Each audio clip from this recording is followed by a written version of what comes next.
Hi everybody, and welcome to this extra very special Hobby Titan stream. Joined here, of course, by the usual Kat.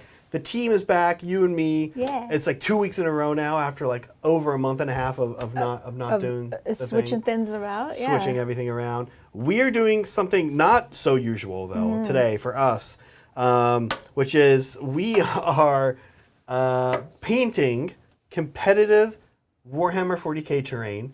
This is a set made by, is called TT Combat. There's actually a number of companies making competitive Warhammer terrain right now. Frontline Gaming makes a very cool one. GW is even starting to design some of theirs with that intent in mind. Yeah. For the Front Terrace set that I painted back at the beginning of the year was like that. Look, there's a lot of interesting opinions to be had on this, and we're really going to keep them to ourselves. Just kidding. We're totally going to talk about all of our opinions on this terrain. Yeah. Yeah. Yeah. I want to say it does smell great in here, though. Yes. Oh, the MDF. Do you like the smell of like laser cut wood? I do, actually. I love it. I do, and it smells not quite as good now that they've been primed and everything, but you still get it. you still get it. Earlier it was earlier this week, actually. These were put together a little while ago. It was really nice. It was like a little log cabin kind of a vibe. Yes. Right? Okay, we're going to get into it. You ready to get into it? Yes. Let's get into it, folks. Let's get creative.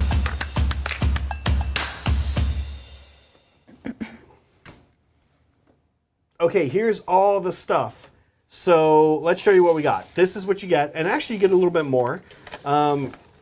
As we did announce on Saturday, in the very near future here, we're going to be starting a new stream over on Tabletop Titans, our sister channel, a new stream schedule. And one of the shows is Nice Boys Mean Lists, run by our very own John, the John we talk about all the time on the stream. Who is a fiend? A fiend, John the Fiend. And John said, look, Zach, you've got a lot of really beautiful terrain that you've made in the studio. Adrian's made some awesome terrain.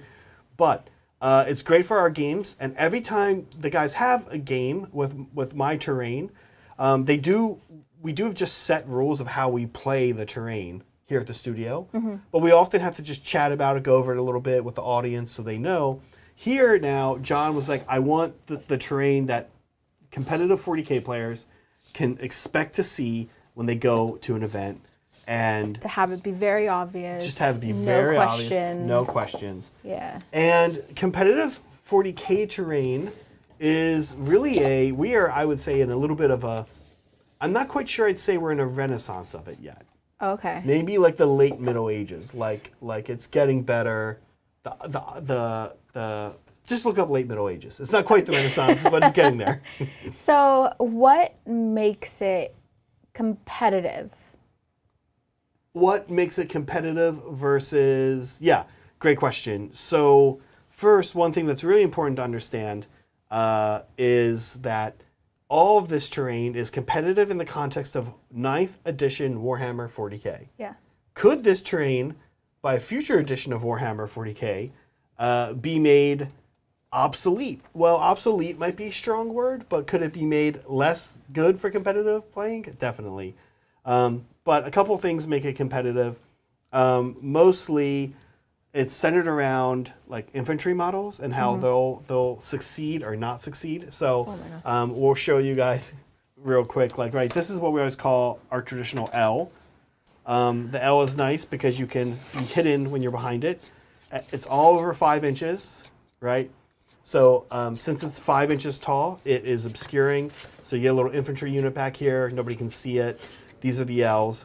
Meanwhile, it does have the ability, people don't usually go up on the top floor, but you could. And if you're in it, then you can be seen, but you also get cover.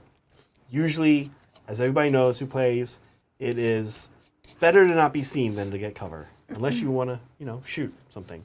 It has a nice big footprint. This big piece here has a nice obvious footprint. It has a nice, basic shape of being a square.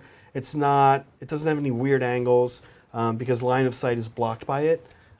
So I think it's really just about the shape. The L shape, there's actually a bunch of things here that are L shaped.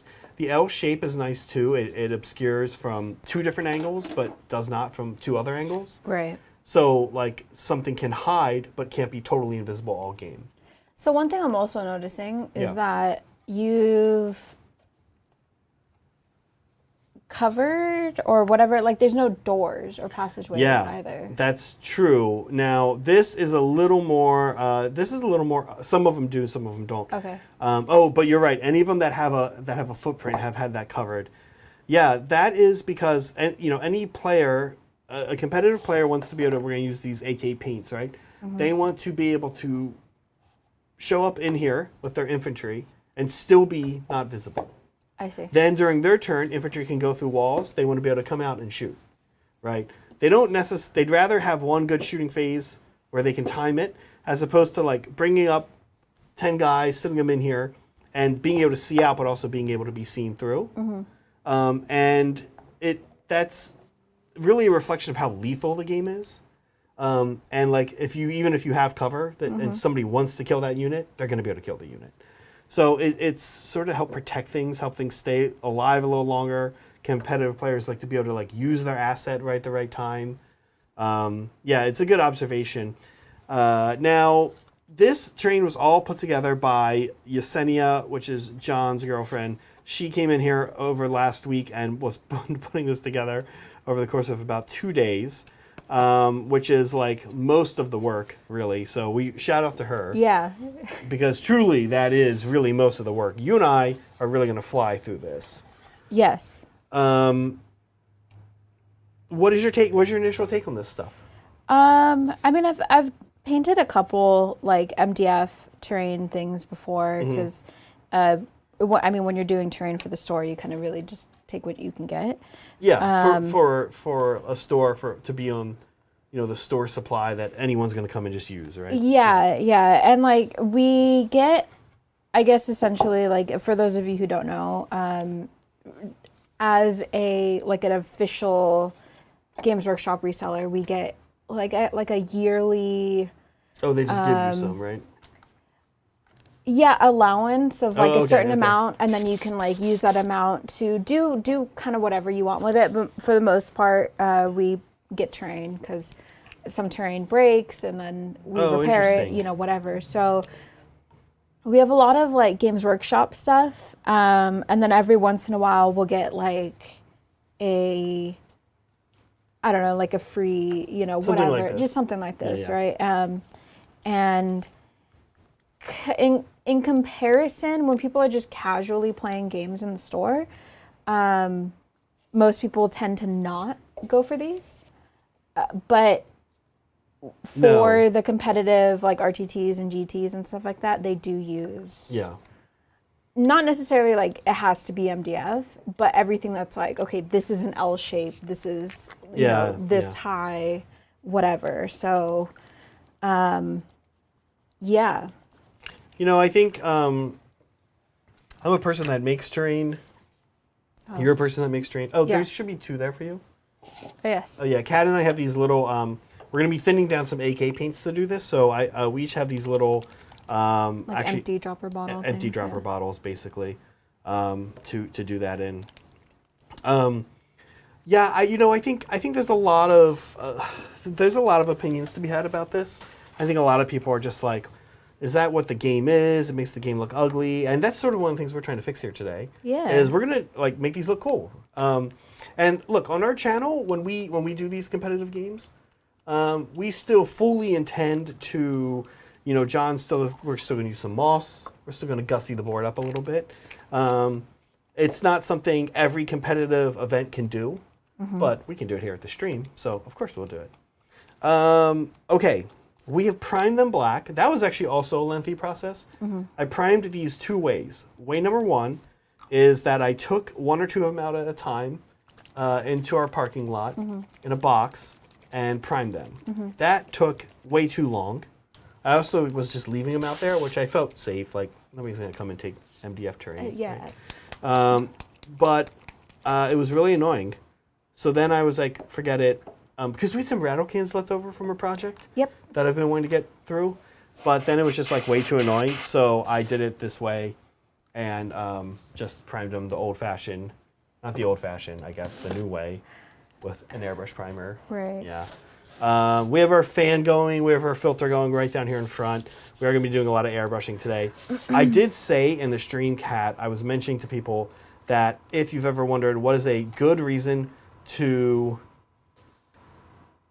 was a good thing to do to start airbrushing? Yeah. Was a good first airbrushing project? This is it, right? Yeah. Especially this kind of terrain. Yeah. The only thing with this too is because it's wood, it does tend to soak up.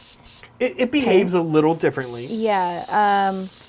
That's true. So, I think that's where priming really comes to be very important. Yeah. Not just like in getting the paint to stick, because it'll stick. It's wood, but you kind of want to create that like layer to make sure that the expensive model paints don't just soak immediately into it. Exactly. Yeah.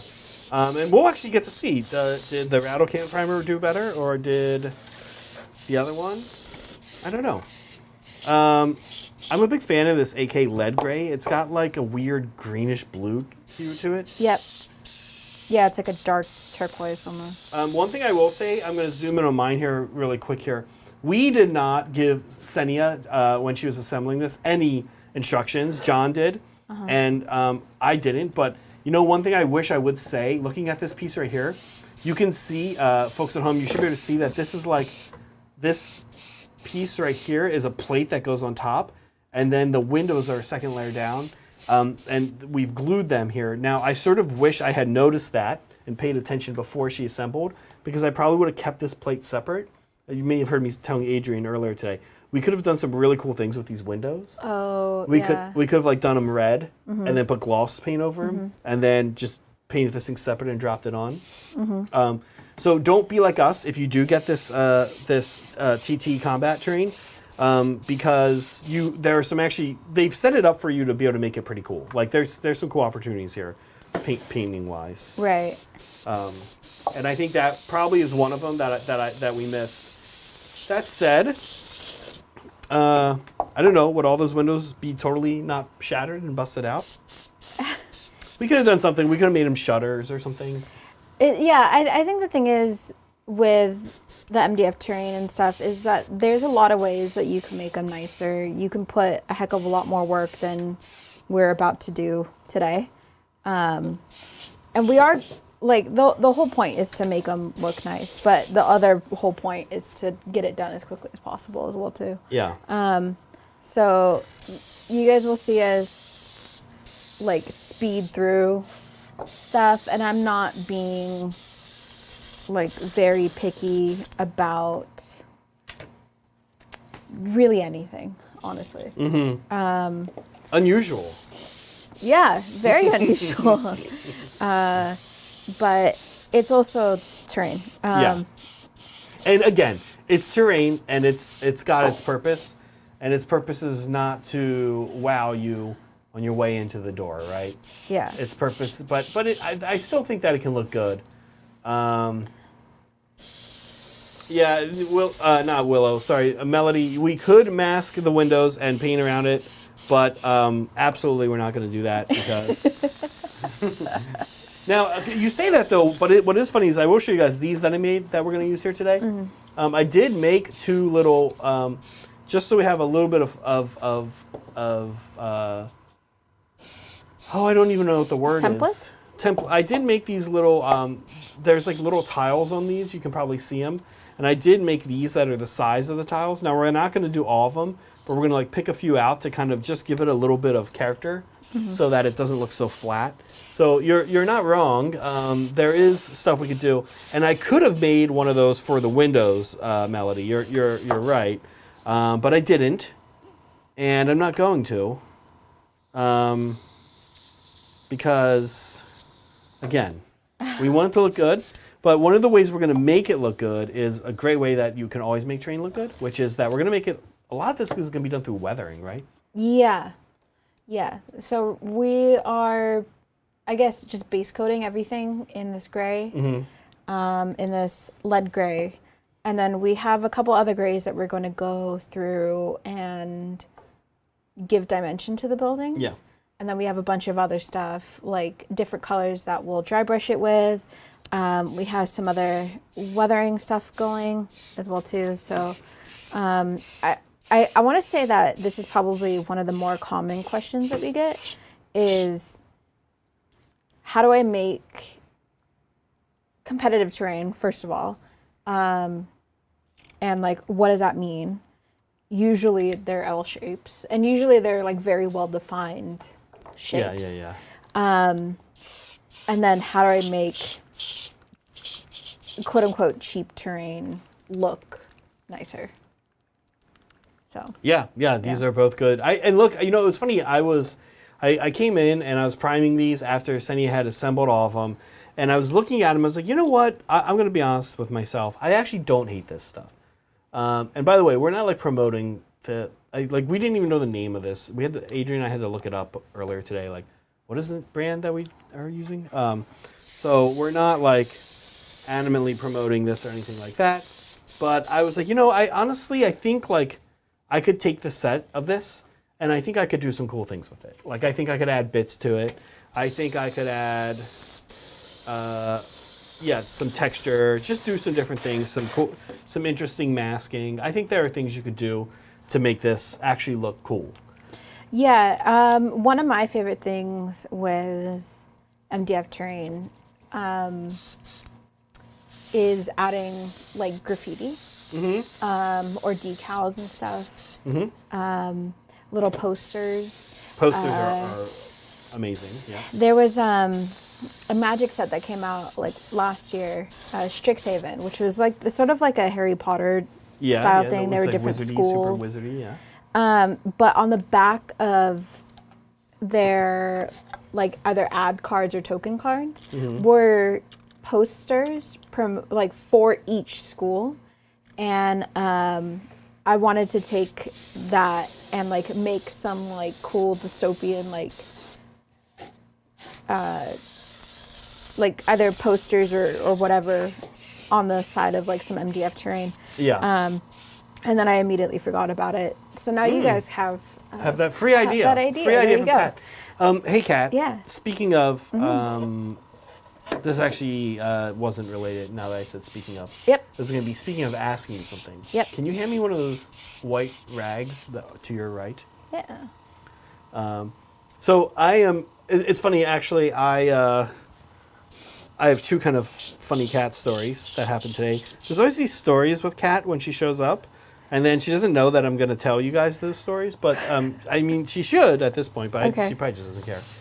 One is, I was like, so I'm going to take my AK bottles, Kat. I'm just going to add thinner directly into them, I think. And she was like, she was kind of winced at that idea. But you know what? You're right, because I'm not going to get through this, actually. Yeah. I thought I would. That's why I said, I was like, oh, I'm just going to get through this. So, like, why not? But I will say, it is annoying. This is now the third refill I've done on mine. Oh, okay. In my little army painter dropper bottle. I guess I just wish I had bigger dropper bottles, but I just didn't get those. Yeah. Now, are you trying to go for like an opaque, like completely opaque coverage of this paint? Of this paint? Yeah. Mostly, yeah. Okay. I was thinking, like, if some black is still around, like, I'm not doing, like, up here, like, under the platforms. That's probably most I was more so just saying, like, because we're going to spray all these other colors on it, so it's going to cover up a lot of it anyway. Yeah. Okay. No, I see what you're saying. Yeah, I think so. Just so we're not going over black, which probably wouldn't matter too much, but yeah. Now, my second cat story is actually even more funny, I think, because my first cat story wasn't really funny. Right before we went live, we were looking and checking to make sure everything looked good, and Kat is just like, wait, why is it flipped? And we were looking at the camera, and I was like, what do you mean it's flipped? And she's like, well, it's flipped. And I was like, what?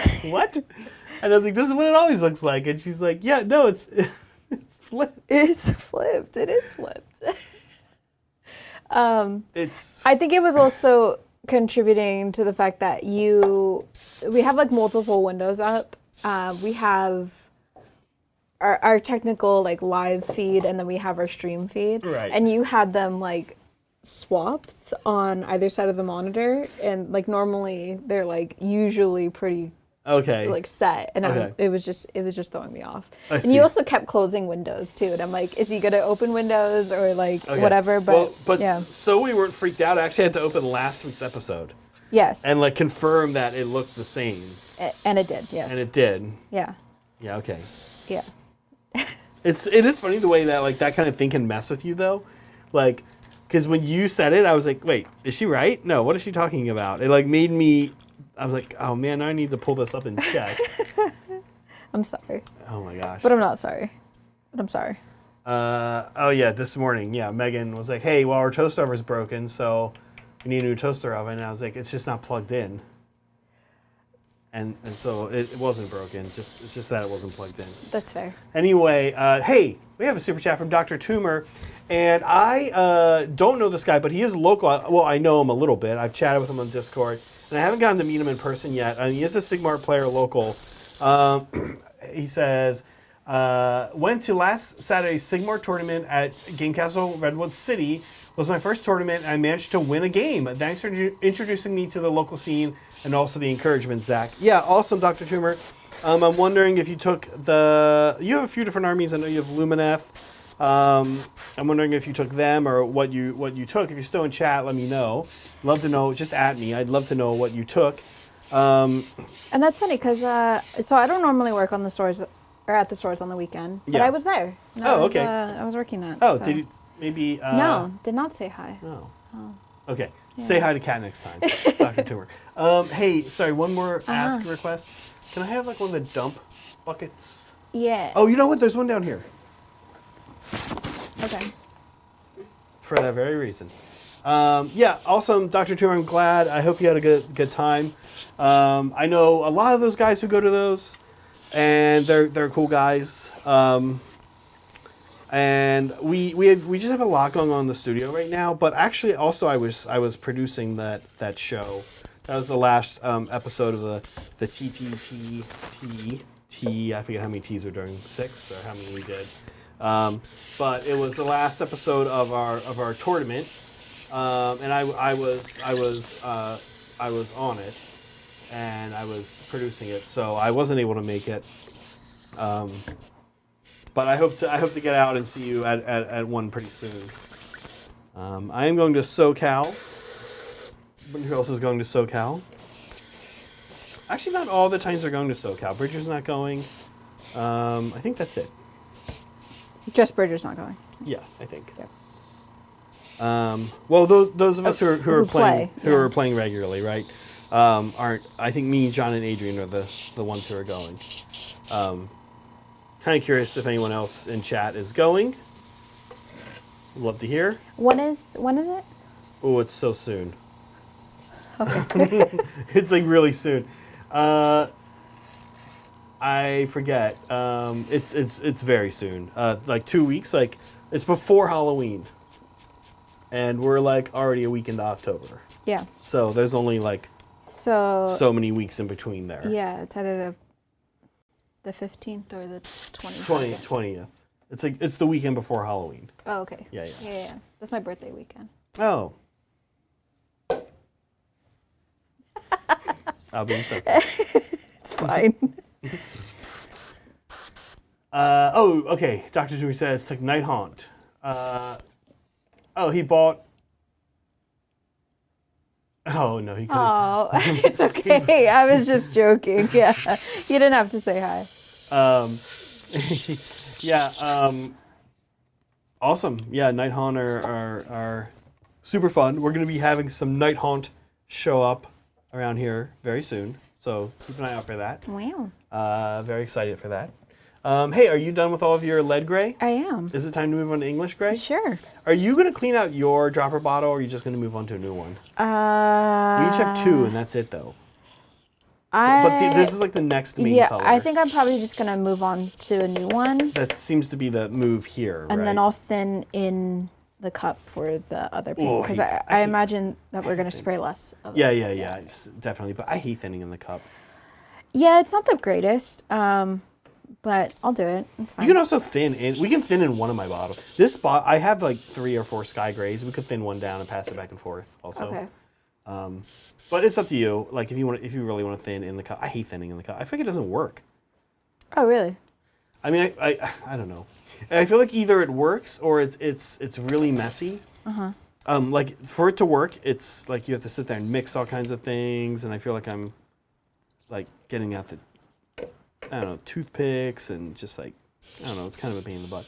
You know what I do? I will say it is cool that Army Painter makes little dropper bottles. Yeah, but what I don't understand is why are they smaller than their normal bottles? Smaller than normal bottles. 2 complaints about the product. If you're listening, Army Painter. 2 complaints. 1, too small. It's maybe 2/3 of the size, or maybe in between 2/3 and half the size of your normal bottles. This is an AK bottle. A normal drop, but their bottles are about the same size. Yeah. Second is that kind of oddly, their sticker wraps the whole way around. And so you can't see. I can't see how much I'm filling up. Yeah, that's what I was trying to do earlier. And you keep being fooled by it every time. You're like, oh, okay, it doesn't work. Yeah. So I'm just gonna rip it really quick. Two issues with the product. But I honestly just need to, for the studio, just have a bunch of these, but bigger. Yeah. And this isn't even what I want, right? I want actually bigger.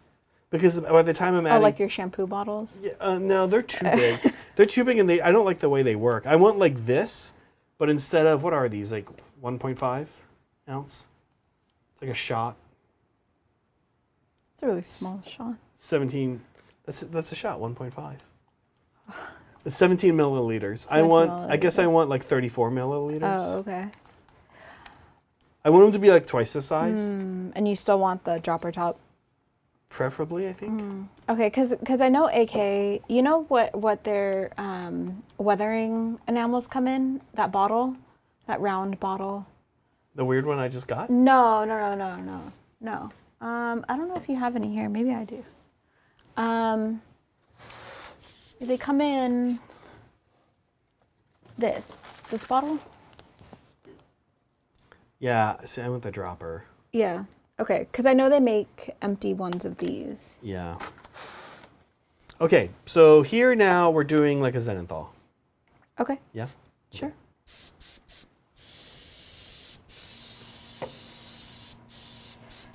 Oh, boy. This is kind of the main color. This is English gray. And this is going to be kind of the main color. But you know where I'm going to go a little lighter, Kat, is on the inside of anything that has here. Okay. Okay. I'll show you kind of what I'm shooting for. Yeah, as I thin. Yeah, this. if you want to match. Yeah.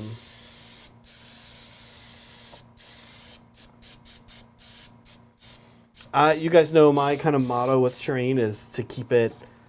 Well, my motto with models is to keep them. I tend to do them bright, and so for my terrain, I want it like medium, dark to medium. Okay, I'm gonna pass this over to Kat's way so she can kind of see what I'm going for here. Okay. Just your traditional. Yep. Competitive gradient, we call it. Competitive gaming gradient, we call this. Good enough gradient is what I call it. The good enough competitive gaming gradient, yeah. But to be honest with you, what those guys don't have time to ever do is all the weathering we're going to do. That's, for me, I think what's going to make this super cool. And we're going to do like some dry brushing too. And we're going to call out a few cute little details, mostly with the little stencil thing I made. So it's gonna be good. We're also doing we're also doing more than 2 colors. I think literally what we just did is I think like we're done. If we're like Reese and Frankie getting ready for LVO, right? Then that's not a dig on those guys, believe me, because they have to do this a billion times. Yeah, so one thing that I do for store terrain. Basically, we're done. We're done if we're prepping for LVO. We're done. Yeah, one thing I do for store terrain is because I don't break out my airbrush for store terrain. Yeah. I will get Oh, some really? rattle cans. Oh, yeah. Oh my God. No. I'm not gonna spend the time cleaning my airbrush after that. No. I will get 2 different colors of rattle cans. It doesn't matter what they are. One's darker, one's lighter. I've done blue and yellow before, or blue and Oh, bone. I've seen. Yeah, I know. I like a lot, and so then I'll spray the darker color, I guess, like from the bottom up, and then I'll spray the lighter color from the top down. Okay. And then I'll do some dry brushing. That's it. Yeah. If I have time, and or if like the employees of the store want to do other stuff, then they can pick out like window frames and stuff. But like as far as my involvement goes, that's pretty much it. Interesting.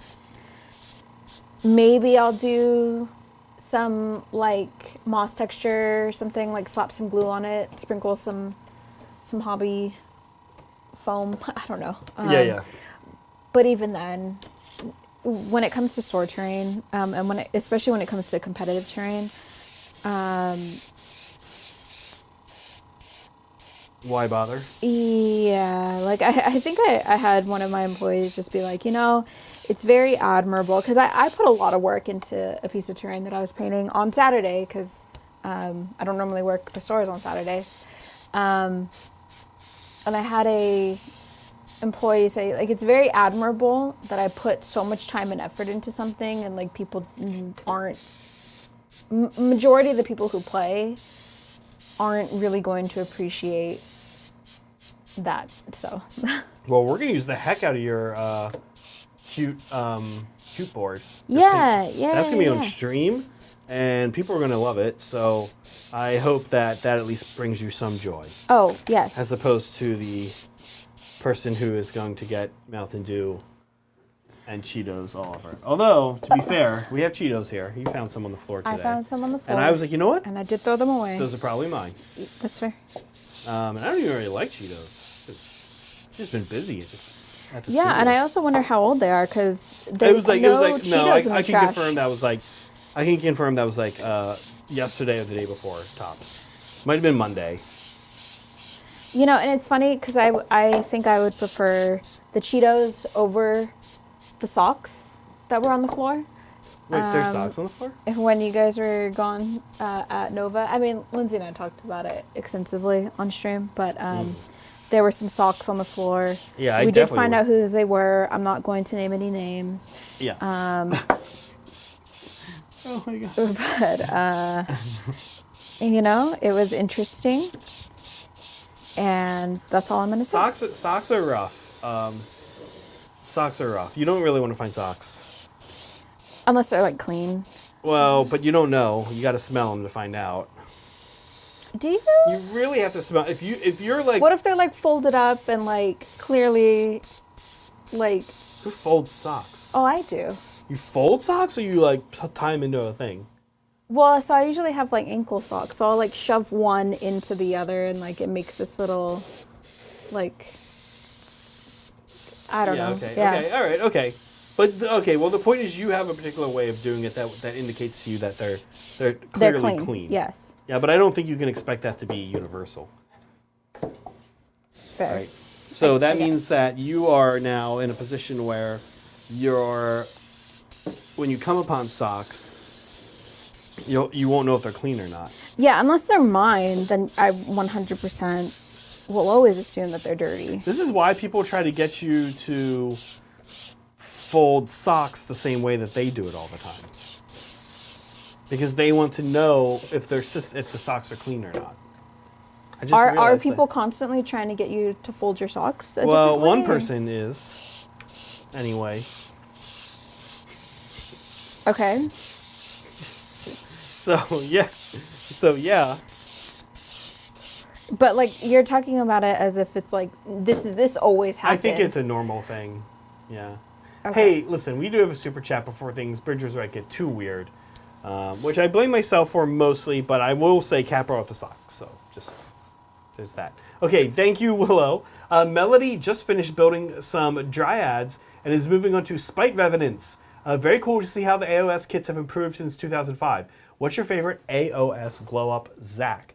This is a great question, Willow, and I actually, it's interesting to track the fantasy / AOS line because there are some really, and just Games Workshop in general has like these different eras. And they have like kind of the modern era, which for me I think kind of kicked off.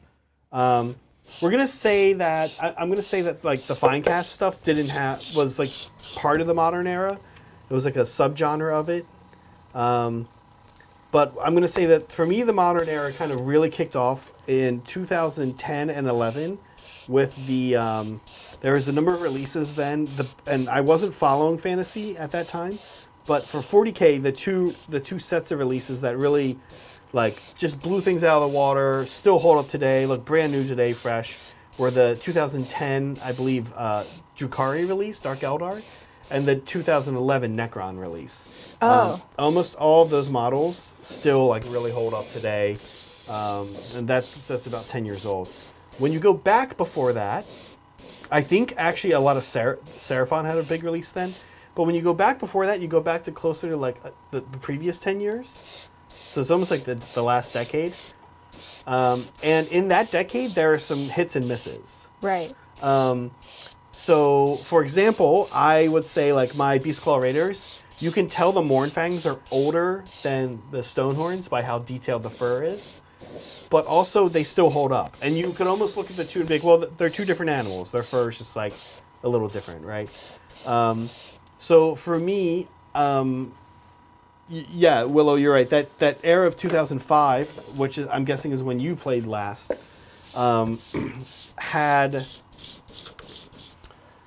had some winners and losers. Like some things from that era are still really cool, and some things from that era look more like they're from the 90s, which some people like, but it's not as detailed. It's not as evocative, I would say. Yeah, or dynamic. Dynamic, like a lot of the older ones, you can tell the limitations in like how I guess like fragile they could make their molds without it like failing. Right. Yeah, because like especially for Sylvaneth, where everything's really spindly and like small. Yeah. I think probably they had a really good one. I don't know a whole lot of like older models, but I've seen like first generation fantasy models. Yeah. Versus like what things look like now, like the yeah, I don't know. Like there's this little dwarf guy that's at the Redwood City store. That's like an old, like I think Seth said that it was like one of his first models he's ever painted. Okay. And it looks like a nutcracker. Oh yeah. I mean, yeah, they do, right? A lot of the old fancy dwarves do. And people are you can still use those in AOS. They clearly have rules designed such that Games Workshop doesn't want you anywhere near them. Not in just that they're not good, but that they're like very brief. The rules are very like not interesting, not super characterful, and kind of limited. Willow, let me think to answer your question here, though. So, the question is sort of interesting because what you're really asking is like, what current AOS army maybe has models in it that maybe it also still has some old models or something like that. So, like an example of that would be Seraphon, right? Seraphon have like skinks are newer. There's newer skinks. There's newer big monsters. Again, a lot of them are from that middling era where I think there are some winners. But then there's like new Croak, who's amazing. The new Croak model, we were looking at that today, right? The new Croak model, which is just amazing. It's really cool. It's a really cool model. Yeah. Like just by itself, not even just as a game piece, but Yeah. it's really cool that it is a game piece, Yeah. which is what makes me like Conquest a lot. Yeah. Is that they're just cool models by themselves. So Right, yeah. like without being in a diorama or anything like that. Yeah, I think I agree, and so Croak might be a big contender. Old Croak was But Croak is a diorama in and of itself. it is, so. yeah. Croak is pretty cool. Old Croak is like just pretty much looks just like the slain little guy on like little metal toad on a throne. It's actually also cool, but not nearly as cool as the Croak model. So maybe Croak comes to mind. Let me think. Like Teclis and Marathi just changed a lot, right? Like they used to just be like little one-person models. Marathi kind of still is, but also there's the Shadow Queen. And Teclis is like this, again, diorama now, pretty much. So you almost definitely have to be one of the characters, but if I really thought about it, man, I mean, I love the modern Witch Elf kit. It's such a good kit for Sisters of Slaughter and Witch Elves.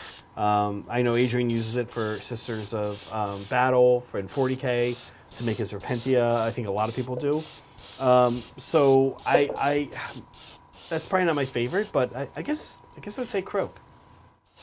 The old Croak is cute, but it's not so cool as the new Croak. And thank you, Broken Chef. John is the absentee fiend. I feel as an artist that I cannot run the same paint job across multiple events. I would like to stick to an army. It's easier, but I always feel the urge to change. Cannot run the same paint job across multiple events. I see. Well, one thing you could try, honestly, what I'm kind of doing right now, Broken Chef, not as much as I want to be, but I am I'm just improving it, just like trying to make them look better. And I do worry. It is kind of funny. A worry of mine is like I'm gonna really improve my witch elves and take them back to an event that I had them back the previous year, and people are gonna be like, well, we're not really wowed because that army was here last year, right? Yeah, maybe we can tell it looks better, maybe we can't, but it's not new. So it's true. In some ways, you just want to come right out of the gate with the army 100% finished and just like knock people's socks off. Mm-hmm. But I don't know. That's not how I'm going to approach it. I guess I'm going to try. I'm going to try to improve it. I feel the same way. I get really bored painting the same colors over and over and over again. Yeah. What I'm trying to do with my Gloom Spite is I'm using similar colors throughout, but like each thing, like each unit is a different variation, some different vibes, right?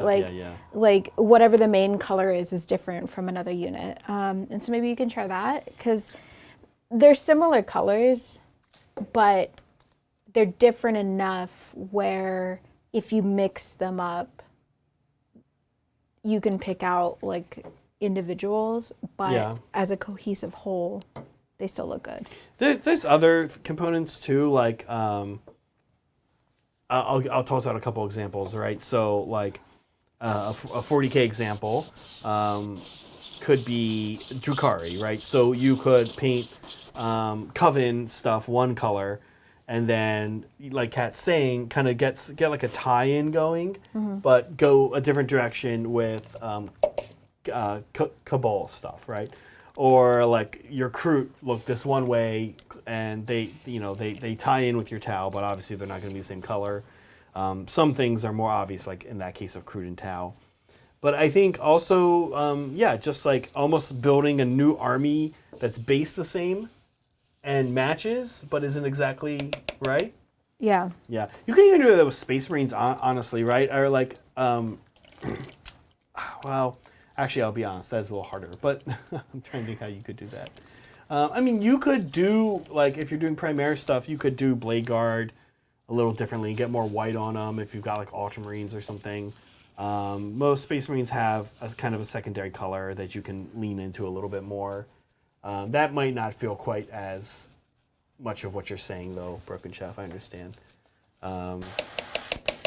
Yeah, I don't know. I also do totally know what you're saying. I go to events now as both a painter and a player, and I'm not really wanting to try to paint up and play a new army to every major I go to. I just don't. I don't know. That'd be insane. It's a lot. It's a lot. Yeah. Yeah. So my suggestion would be to like have your main colors, but then emphasize like one of those colors more on different models, because when you put them together, they'll all be the same color. Well, I guess like sets of colors, but you're painting them differently, which could probably help with the whole like feeling like you need something different. Yeah. And you know, like we said, a lot of armies lend themselves to that. I mean, even Gloomspike gets there's the nighttimey guys, right? But then there's also the spider guys, who I actually really love. I really like the spider suit. I think that's one unit that I really want to be updated, really badly. Model wise, yeah. The big spiders are cool, but the little ones. The little ones are not. The little ones are not quite there. They're actually. I was looking at them like a week or so back, and you know what? I'll be honest with you. I think you could make them work. They're not awful. Did you see them on square bases or round bases? Because they look. I saw weird. them online. On square bases. Okay. They weirdly, I saw I think they might have changed it recently and put them on round bases. Or they like oval bases. What's that? Like oval bases. The oval bases. Because I saw some on oval bases and it weirdly helped a lot. It helped. They looked less penned in. Like they almost looked like they were like poured onto, like with that base, right? I know what you mean. I mean, I just had a big accident here. I know what you mean. But they I was looking at them the other day and I was like, why don't these look as bad as I remember them looking? I remember them looking like so awful compared to the big monster. But when you actually look at them, that one needs probably a little cleanup. Oh, there's one behind me too. When you look at them, I think they're actually like not so bad. I guess. On the oval base, I'll find a picture. I'll show you. Yeah. Maybe you won't agree with me, but something about the oval base helps a bit. I'll wait until I see. Yeah, I also think that I don't know, they just have some really cool potential for like kind of wild colors, just like because they're spiders, right? Spiders can be super cool. Yeah. Okay, how are you doing? This sky gray was thinned. Oh, okay. You want to use it? Let me add a little more because I'm actually almost done with this sky gray. Careful, I'm finding it's a little splattery. Yeah, I was finding that the English gray was getting kind of splattery, but I also have a lot of buildup in the needle, so I'm going to try and clean that off first before I do anything.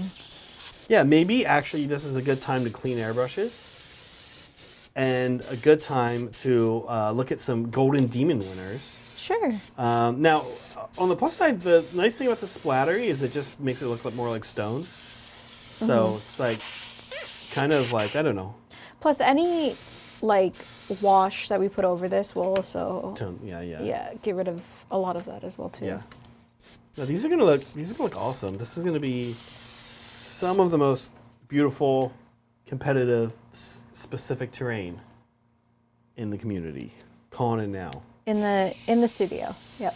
In the Warhammer community. In this studio in particular. In this studio in particular, although we don't have any. I mean, this is really the first. Exactly. Oh, I see. Yeah. You're just trying to be more humble than I am, I guess. Yes. Yeah, it's true. I don't know. Maybe they do a really killer job with their competitive training in Europe or something. I don't know. Yeah, I don't know. I mean, speaking of Europe, UK's GD just happened this past weekend. And some really cool, fun stuff came out of that. Okay, so... they just released an article where they showed everything. That's right. Because leading up to today, I had seen, obviously, the Slayer Sword winner. but like a couple other like here and there, some commended entries and stuff like that. Yeah. But I hadn't seen everything. And so they just released the article that has everything. So not everything, but all of the category gold, winners. silver, bronze. And then Slayer Sword, runner-up, and second runner-up. So pretty cool. We're gonna take a look at our top 5. Wait, Kat, can I add a layer, a step? Sure. Maybe you feel like you don't need to do it, but I'm gonna go back with the dark. Okay. And do reverse Zenithal. Okay. With the dark. Okay. You might not need to do it. I'm looking at yours, and I think you probably need to do it at least less than me. Maybe not at all. But that's okay, because I'm like a step ahead of you right currently anyway. So. Yeah. And I have a bunch of the dark already mixed up. Okay, who's doing theirs first? Whichever button this is. This is me. Okay. Zach's top 5 Golden Demon UK picks. Let's talk about some of these. Super cool. Very curious what you guys saw that you liked. So for starters, this Tau bust, super amazing. Let me ask, you actually told me this interesting fact about this. Yeah. So from what I heard, GW actually bought the rights to this, because this was not one of their models. This was sculpted by... Yeah, they don't really just sell busts, do they? No. Not really, I don't think so. No. So, yeah. But yeah, GW just bought the rights to this. I have to say that I love this. Now, I'm going to, for Tau fans out there, which you either are or you aren't, right?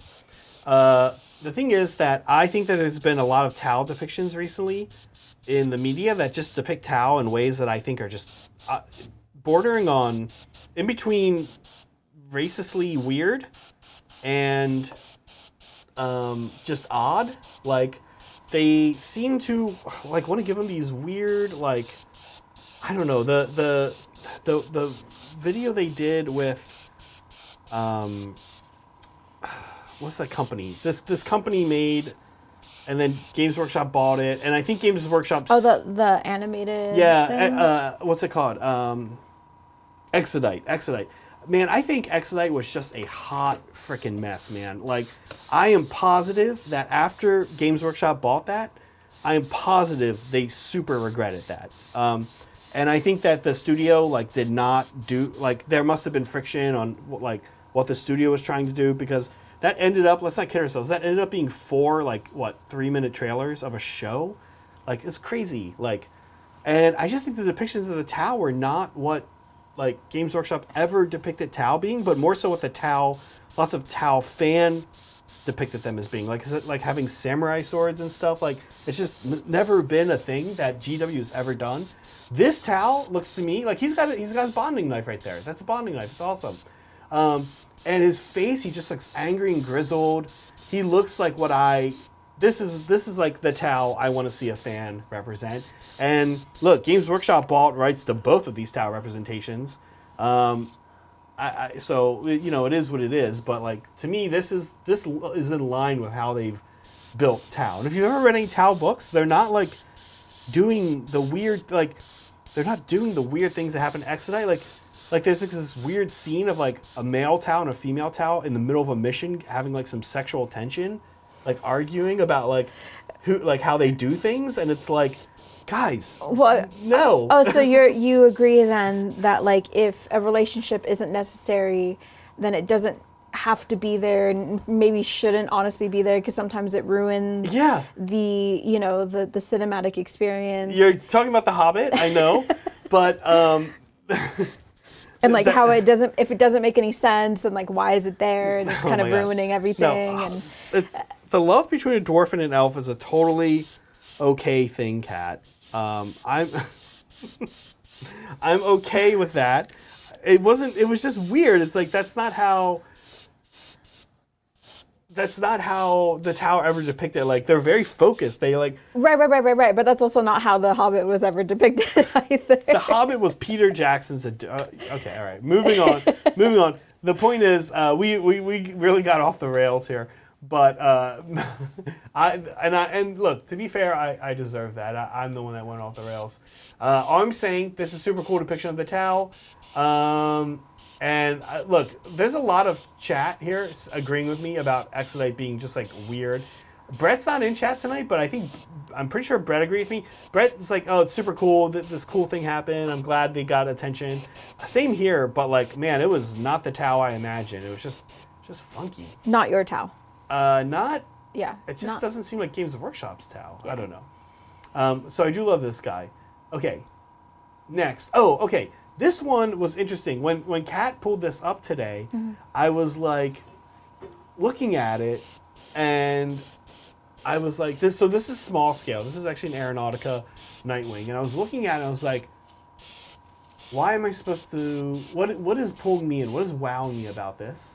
And it fits into this category of things that we said a lot of these do, where they're just executed like perfectly. They're technically perfect. Yeah. Yeah, I just sort of... One thing that bothers me about this photo, though, and I don't know if... The background? No. There's like a piece of lint on the... Oh, really? This one had like... on the wing, and I was just like, oh, no. Obviously, the piece of lint isn't part of the actual piece, but... yeah. I wish they would have caught it. Was it an artistic decision? Yeah, I wish they would have caught it. To add lint, yeah. But I was telling you that... I was talking about this. Me, Adrian, and Lindsay had this problem when we do photography at the studio. That you in 4K and stuff like that, you can't see it when you're taking the picture. Yeah. And then you put it up, and you're like, oh, there it is. Yeah. And then you're like, yeah, I'm not reshooting this. Yeah. Yeah, I already put everything away. Not reshooting. So it's yeah. It sucks, but it's there. And It's I was there. like, that sucks for that person to be like, oh, this is the official thing. Yeah, exactly. It's the first place their eyes go to. But I think that this is amazing. It's honestly just painted like flawlessly, right? It is just perfect. Like, and it's so small. And it's so tiny. Yeah. Exactly. That's what I said. I thought it was applesauce mouth. Right? Didn't I say, is this a draw? No, that was yours. You have one that looks like a drawing. Yeah, this one though looked like an ad, like some kind of digital, it has like that like 70s sci-fi vibe that I love so much. Yeah, it just looks incredible. Dave Perryman, super awesome job. This thing was wild. This was on both Lindsay. of our lists. It's just super cool. Yeah. So there was there was two. So you picked the gold. Well, I picked first, but there were some that I was like, oh, this is amazing, but I know this is more your thing. Okay. So I left the towel bust alone. There were in the large category, there were two, and there was this one, and then honestly the bronze both caught our eyes. And in mine, I will have the bronze. The bronze, yeah, I can't remember. The silver was cool too, but now I can't remember what it was. It was the turquoise night, right? Was it? Or was that in vehicles? Oh, maybe. I don't remember actually. Yeah. Anyway. Yeah. Well, that's good because that's. Cool. I like the base on this a lot. The base is very cool. There's some conversion work here to a foot, and that it's really cool. Love this thing. Okay, what else? Oh yeah, here's the night. Oh, okay. Vehicle silver. So yeah, that was vehicle then. Yeah, so I don't know if it was silver for large then. Yeah, I can't remember. This is super cool. I love the colors on this. Really inspiring stuff. This is really inspiring stuff. I don't know. Yeah, some of these are hard. They're like hard to talk about, right? Here's this cool. technical perfection. Looks amazing. And I've heard that said a lot about like Golden Demon. So there's a lot of painting competitions out there, and knowing like the differences between each competition will, one, if you want to become a competition painter and you actually really honestly care about winning something, knowing what competition you're painting for helps tremendously.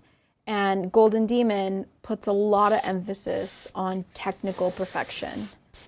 And that was very evident to see, especially with the UK GD.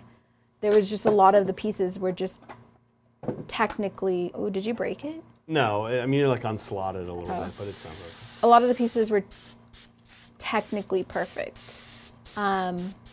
which is incredible to see, because it just takes a lot of like discipline to get to that level. But yeah, it was a lot really of cool. like, cool. Just spent 8 hours on a bandana. You know what I mean? Yeah. Yeah. Really cool. This thing was amazing. And I wonder how long it took them, because they only needed to do like 2 more and then like 4 little guys and they have an army. This thing's super cool. Little gloom spike gets. I really loved the base going on here. The diorama-esque nature of the base, if you will. Like it's like cartoonish, but like we were saying earlier that it's cartoonish, but sometimes that can imply a bad thing. Yeah, it works for this model. It works for this model, and Yeah. it's not like cartoonish in a comic book style or anything like that. It's just like, No, because I mean there are people who paint comic book style, and it's cool. Good. It can be cool. Yeah. But this thing was just like amazing. I love the like deserty base, the hoodoo he's perched on, super cool. Yeah, this was very cool. I love this one. I was immediately. Yeah, I liked drawn all to the this. little details. Are you all painting over the that one? base. That one's already painted. Okay, so then yes. So yes, Okay. yes. Okay. Yes. Yeah, super amazing. And then I think my last one is. Oh no, that's it. That's all. Yeah. Awesome. So look, a lot of inspiring stuff. Yeah. We're gonna look at yours. Yes. Okay, here we go. Yeah. Gloom Spike gets also. Yeah. What I really liked about this was just the soft paint job. Yeah, you really like his staff, right? I really liked his staff a lot. But just the beautiful blends without anything looking muddy or anything like that. I like the colors. Nothing like screams at you, which I enjoy a lot. Like I like a desaturated paint job. Like his armor is bright. Like there are bright things on this, and there's a lot of contrast on it, but it's contrast that works within the model. It doesn't have to be like fluorescent in order for things to look bright. But the staff I like a lot, and his face as well too. The staff was weird. Like this was also something that almost looked illustrated or something. Like the effect that they got. Like the fuzziness of it. Yeah, it's really cool. I like his little nose. Yeah. It's just good. Yeah, this is nice. Okay, next. Oh, this is the one. Yeah. Talk about this one. Yeah. Now I have seen pictures of this leading up to it. Okay. But like they were all work in progress stuff, and it was just incredible. It just looks like the cover of a book, or like the cover of a like. It looks drawn like when like I saw a it. movie poster. Yeah, when I saw it, I was like, is that digital art or an illustration? It does look digital, yeah. Yeah. Yeah, it was just really good. It was really good. There was a lot of really cool stuff in the open category this year, which is cool. Which honestly sometimes is my favorite category, because like you can get The open. Wait, the open. Oh yeah. the open category, because they get more creative, and that's what I like about competitions is how creative they can get, which is probably the reason why I'm not super like gung-ho about Golden Demon, because I do focus a lot on technical perfection. Yeah. But I'm not saying technical perfection's bad. It's just, for me as an artist, I prefer more artistic renditions of things rather than like this is technically perfect. So, but this is also perfect. So, yeah, it was just really cool. Yeah, both are cool, right? Like, that's art, right? Like craft versus philosophy, and like, is it exciting? Is it interesting?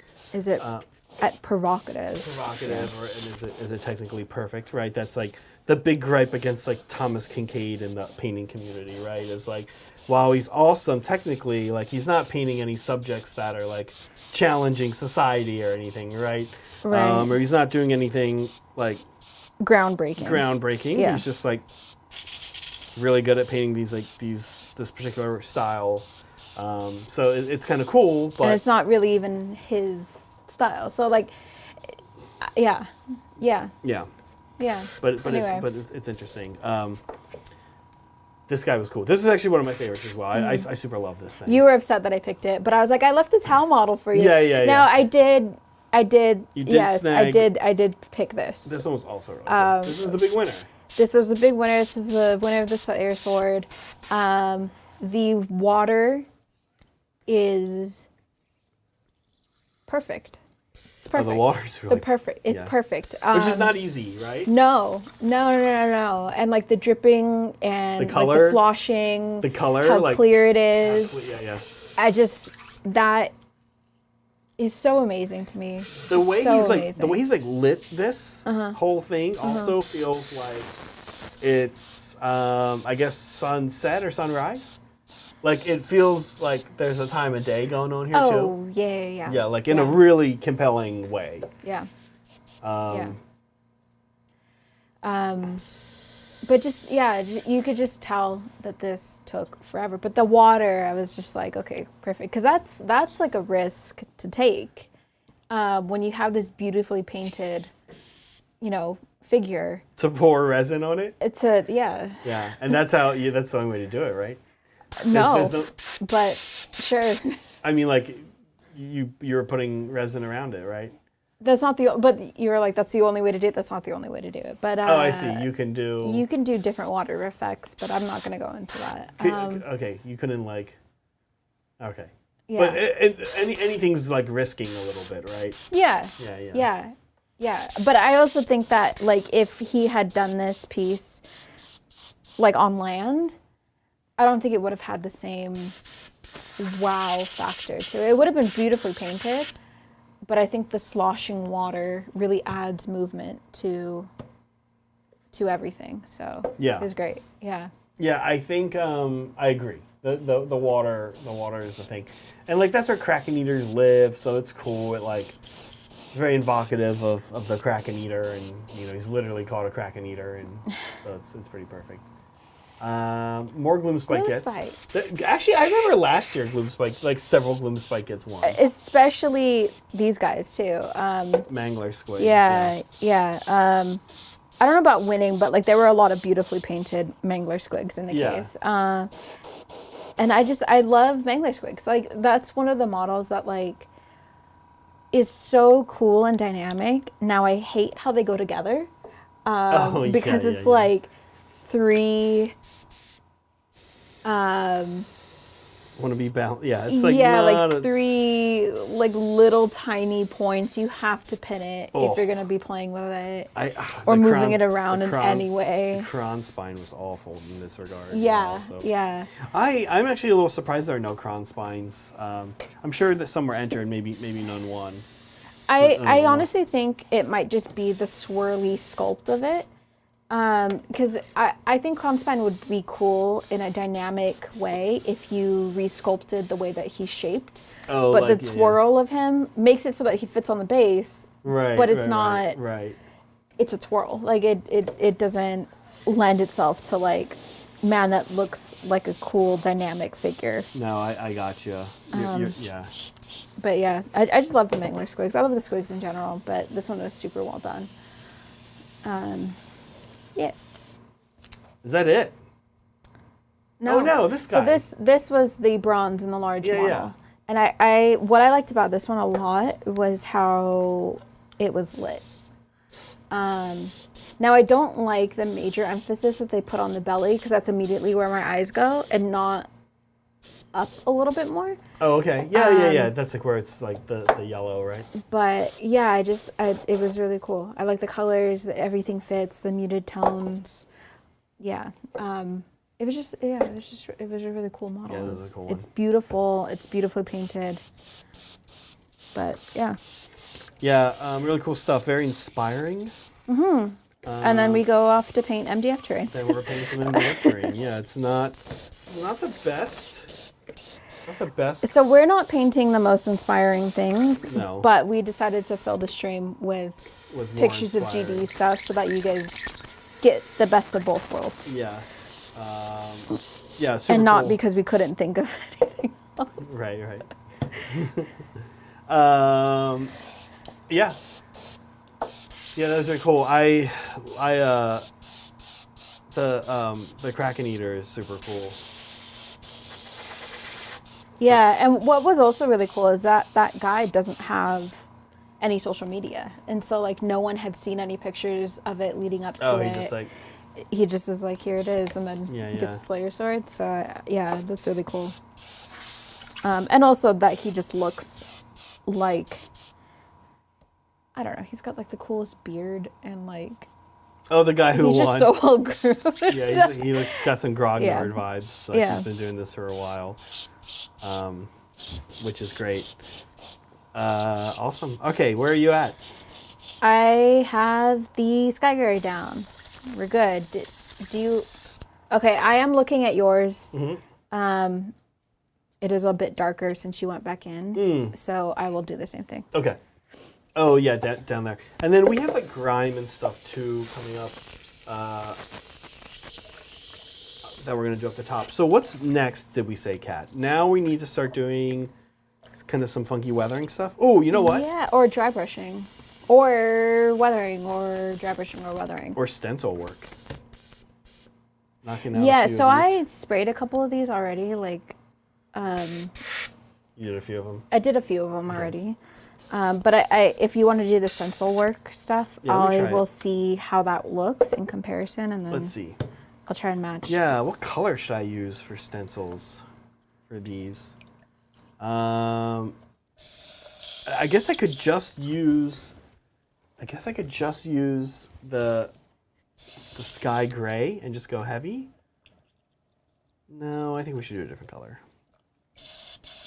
Okay, we're airbrushing or dry brushing with those. Mm-hmm.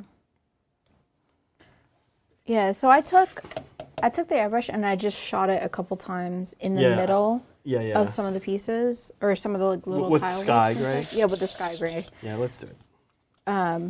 The stencil's gonna be good though. It's gonna make him look super cool. Like you're gonna be able to, like, call it out a little bit more. Yeah. And then what we could do also is,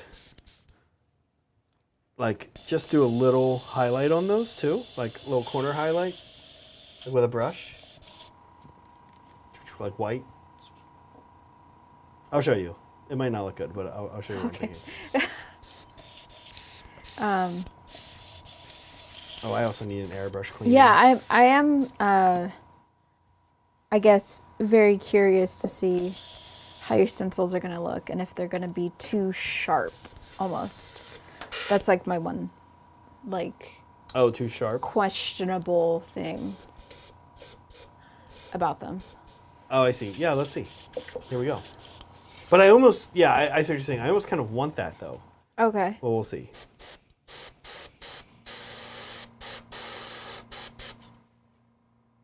Okay, let's try it. There's one. We do a couple. Do you like it? Mm-hmm. Oh, okay. you obviously don't. Maybe this is like a trust the process Maybe. thing. Maybe. Or maybe you just won't like it. Maybe I just won't enjoy it, yeah. It's true. Both are options.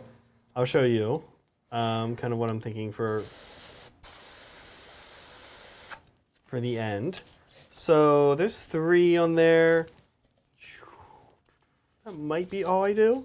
No, I'm going to do a couple on the bottom as well. Oh, no, that is the bottom one. I'll do a bottom one over here.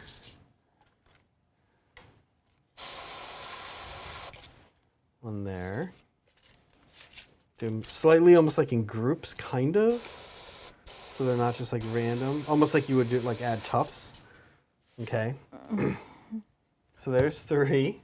You're really not into this. No. Okay, but it's going to look good. Hold on. Okay. I hope so. I definitely need a serious airbrush cleaning of this. AK. Even with the thinning. Yeah, so tell us which ones were your favorites from UKGD, because all of them, or all the demon winners are posted up on their website now, on the Warhammer community. So go check them out and, you know, tell us how wrong we are, or tell us how much you agree with us. Because it is funny looking through them when you're like, okay, this is 3 from every single category, and only 3 from every single category. I wish I could see more pictures, but obviously I didn't go, so. Because everything's good, right? Yeah. So, like. It's hard to be like. You're right. You're like, yeah. Oh, yeah, these are good. The top 3 are great. These are good. Yeah. Could you imagine that? Yeah. These demon winners were good models. Yeah, I agree. It would actually be a cool thing to go to, huh? Just like see them all. Yeah, I mean, I went to the one in Chicago last year. Oh, right, the U.S. one. Yeah, so, which I'm excited to go to again next year. So we'll see how that goes. And that was like a cool thing to be able to see, like the differences between the winners of the UK one and the US one. Mm-hmm. I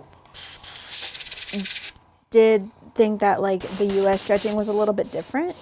The what? The judging? The judging for the, like what they picked for their best ones for the US ones were a little bit different than what they picked for the UK one. I don't know who the judges are for the UK one are, if they're different than the US one.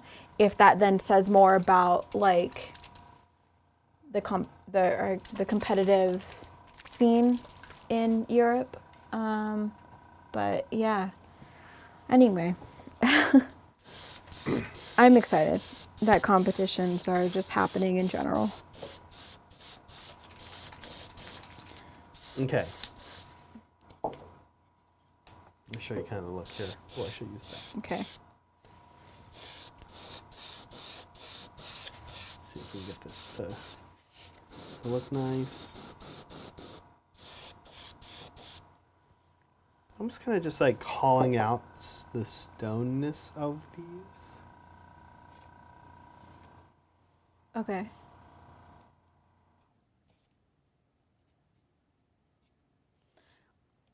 I'm trying to trust the process. What do you do?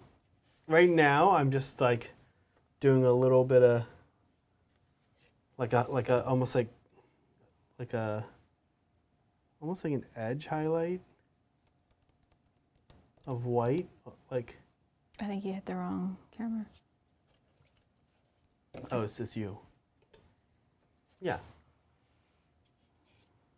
But I will say, this might be more work than we want to do. Yeah, it already looks like more work. So you'd have to think about the number of these that you put on each piece. But what I like about it is that I feel like it gives like a kind of an interesting thing to... An interesting thing. An interesting thing. And an otherwise thing that doesn't have a lot of interesting things. Right. That's kind of the effect we're going for. Right. So they would be like that. But we don't have to do it. Now, keep in mind we're also going to weather this, right? Yeah. Now, in your mind, what are these little squares like supposed to be? Are these like replacement tiles for ones that have like broken previously, or is there supposed to be some sort of like pattern to it? No, I don't care what they are. Okay. And narratively, I just think they look good. Oh, okay. Because I think it'd be cool if it was like, oh, the floor was like checker board floor. Oh, I see. Yeah, I don't know. I mean, we could do that.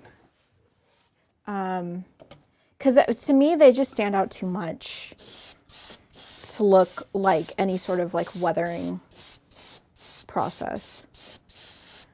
No, I don't think I would think of them as a weathering process. Yeah. But speaking of weathering, weathering process. Secret trap tile. Yes. Yeah. Speaking of weathering process, what did we say we were going to do? We're going to do the Anthonian camo shade. Yeah. And is that first? Sure. Okay. I'm going to do a little bit of an airbrush cleaning here. While you are doing, where are you? Oh, you're finishing up with the dark? Actually, I think we should dry brush first. Dry brush first? Okay. Because any sort of like wash that we put over it, whatever wash we put over what we dry brush will stand out more than... The wash will stand out more. Yes. Because it's over the lighter. Yeah. And we are washing with like greens. Yes. So I want them to stand out. Okay. Yeah. Good call. Okay. That said, let me grab my little tool and do a little airbrush clean here quickly. Now there are some pretty cool like little details already on the building. There's like bullet holes and stuff. Yeah. There's a few, right? So yeah, maybe we can go in and pick them out later. Yeah. But yeah. Anything like that will help, right? Mm-hmm. Although remember, our vines are going to be super cool as well. Yes. Maybe. I don't know. Yes. I'm trusting. You're trusting? You're not into the vines? No, I'm into the vines. Okay. I think it'd be cool. I don't like the tiles. That's okay. But I like the vines. Okay. Yeah, I think oh man. I guess I didn't have the stuff thinned enough. Oh, is it stuck in your... Yeah. brush? A little bit. It's actually pretty not. It's not that bad. I forget when I'm not actually using it like an actual real airbrush paint, right? And you're just like kind of using a homemade airbrush paint real quick. Like it's not necessarily like as airbrush friendly, right? Like over time. If you don't thin it enough. If you don't thin it enough, right? Yeah, which I probably didn't. Oh, can I borrow a cleaner real quick? Yes. Thank you. Okay. So, moving on. Now, is this enough terrain for one whole table, or Yeah. is this like you would use all of this? I think It so. seems like Too much? yeah. I think this is it. I think this is like, I'm trying to think.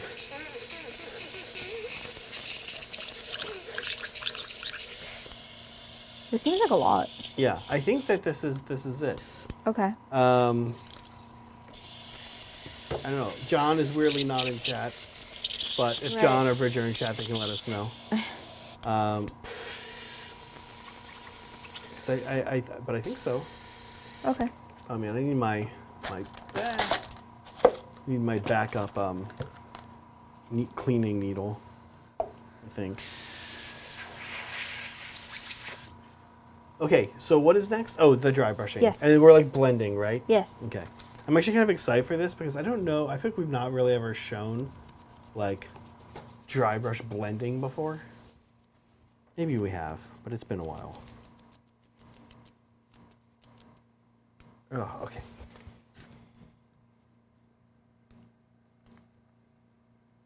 Right. So these are the colors, right, that we're going to be using for dry brushing? Yes. Medium sea gray, gray green, and buff. Now, buff is mine.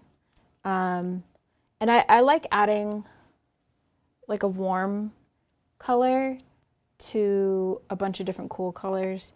I think it helps balance everything out a bit. But yeah, like these two have like a greenish tint to them. This is like a pale sand. Well, but it's not pale sand because I think AK makes a pale sand color.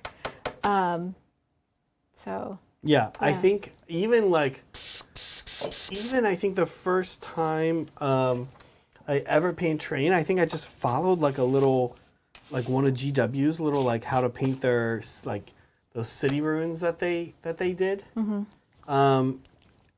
And even they were like after you do it, after you paint it, all these different gray colors and blacks and stuff, then use it was like this kind of color, right? It was like similar to what you're using here, buff. It was like use a Shanti bone or something like that over it. And that's what that Mossy City board that we used to use on the channel, and I need to kind of reconfigure its pink foam. That's what I did there. And actually, I was like, that seems weird. It seems like I should just use like a lighter gray or something, or a white. But heck, it looks good. Okay, so let's see what she's doing. Yeah, I might have wiped off way too much paint. We'll get a little shoulder. Oh.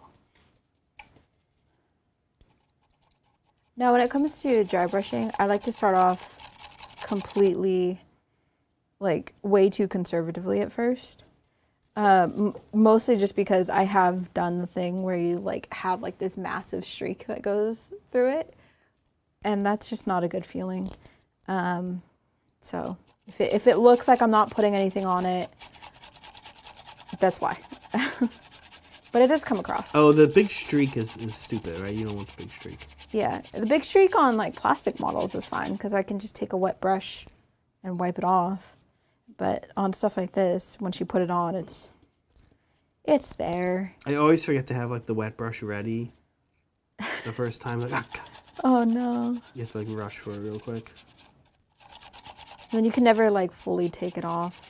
Yeah, I got like a splatter on here with the airbrush, and you're right. It was like super hard to get off. Hey, thank you, Caldorf. Hey, you two, thoughts on the undershading slap chop stuff? I tried it and found was a fun, fast process. Also, Zach, will you be playing non-GW games on Thursday? So the first part of the question, do you know what he's talking about? Slap chop? Slap chop? Undershading slap chop? What is that, Caldorf? Can you tell me? Because I feel like slap chop is like a kitchen item thing on like an infomercial. Yeah, it's like you put like a bell pepper under it, and then you like hit it. You set it on top, and then it here it is. Yeah, that's it. I don't think that's what he's talking about though in this case. Caldorf, what is that? But while you maybe fill me in there, I think you mean Friday, non-GW games on Fridays, where we're going to start on at noon. One of our shows is going to be us playing a variety of games, not just Warhammer 40K like we usually do, and not like necessarily Sigmar or anything like that. And the answer is yes, actually we will play non-GW games.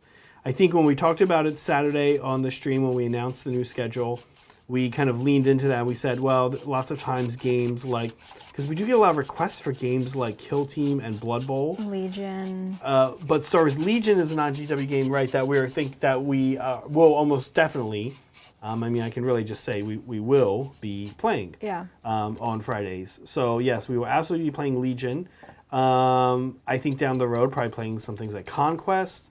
All kinds of stuff, and honestly, we're not even necessarily sure we'll always be keeping it to strict miniatures games. We could even get some kind of miniature heavy board games, maybe, or games that feel like they're a good fit for the crowd. So yes, there will be lots of things. If you're like a Legion person, I know a lot of Legion people are super into it. Then. Now, will fans be able to suggest some stuff? So yes, we will.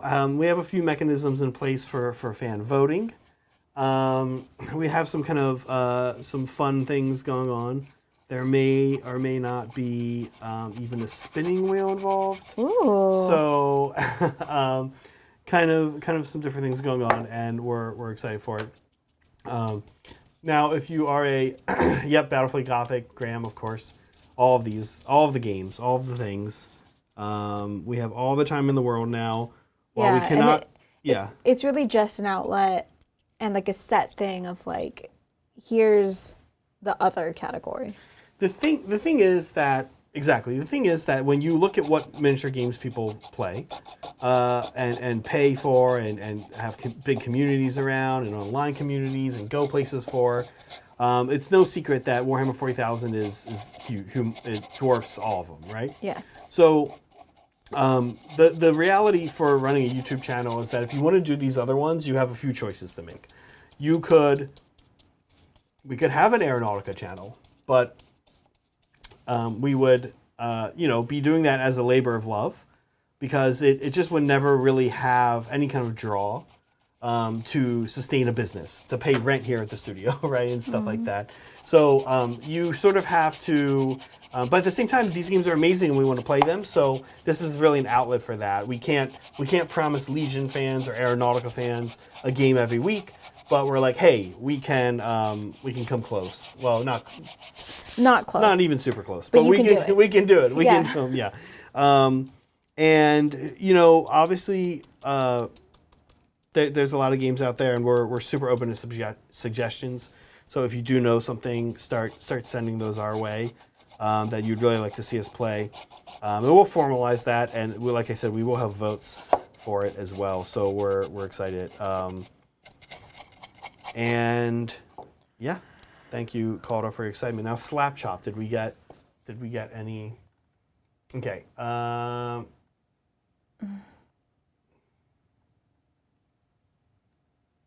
Slap Chop. Painting method where you use Zenithal dry brush contrast. Zenithal. Oh. Oh, okay. Spray dry brush of gray. Oh, I see. White on the edging too, and then it's kind of like that guy. In some ways, it's almost like using ink, like. Yeah, that guy. It's what you want to do with like the titanium white stuff, and then putting like a neon or something or whatever. It's to help make things vibrant, right? Mm-hmm. But yes, but without an airbrush. Well, I think, or with it, I guess you could do it either way, but I think they're very specifically like. It's just quick. Okay. Everyone is saying dry brush. I think it's cool. I'm not a big fan of like what dry brushing does by itself. Like I always feel like dry brush needs like a glaze or something on top of it. Like I don't think dry brushing should be your last step, but the contrast paints help. Like what I said earlier with all these like splatters and stuff, the contrast paints should help tone like the little specks that you get from dry brushing down. I think it's cool. Now, dry brushing, how do you feel about dry brushing as a last step? Like, I mean, I guess what you're saying is kind of the answer. Like what is the, like, can you make it look not streaky or whatever, right? Powdery is my thing. Powdery is really the term, right? Okay, so I'm using buff here first. Yeah. Okay. Do you have it? Yours. No, I don't have my own buff. No. Are you holding it on your side? Because I don't know where it is. Is this it? No. Let's look at the screen. Let's look at the top down, see if we can find it. Here, we'll get a little closer. Did it fall off? Okay, there's top hobbyist. That's you. Okay. Yes. Is it under one of the buildings? No. Is it over here? Oh, there it is. Haha, I found it. Oh, but we didn't find it using the thing. No. Okay. And then let me see how you kind of just are going pretty heavy into that. No. Oh, very light actually. Very light. Okay, very light. Okay. Yeah. Very light. So this is it dry brushed. This is it not dry brushed. Okay. Just a little warmth around some of the edges. Yeah, it almost looks like it's like catching the sun a little bit. Yeah, I like it. Yeah. And you mostly just went around like the windows and stuff? Oh, I did everything. You did everything? Okay. I just mushed my brush everywhere. Okay. But I made sure to have very little paint on my brush. Mm-hmm. And it's like it's not. And did you do the edges too? Mm-hmm. Okay. Mm-hmm. So what do you think, Slap Chop? So, yeah, somebody in chat was like, "Oh, It's something people have been doing for years, and somebody just kind of named it something. Renamed it something. Yeah. What do you think? It's whatever. It's not my thing. I'd probably slap chop a building, but I wouldn't do it to like a model or like a figure or anything. It has a time and place for me, but if I were to like see someone do that, You'd scream. no. If I were to see it live, I'd probably scream. I think I would have a heart attack. Yeah. I would lose it. I would immediately I would just see red. I'd black out probably, honestly. If whatever happened after that, it's not my fault. Like I'm not conscious. No, I don't. Yeah. I don't really care. I think it's cool. I can see it being like an easy way to paint up an army. And I can see it being like good in some ways, honestly. Like with any painting technique, I think there's like a 5-minute version, there's like an hour-long version, and there's like a 10-hour-long version. Because really, what you're describing, we sort of did on the channel a few weeks back after Nova when Meg was on, and that's what she was showing, right? It was like the Zenenthal.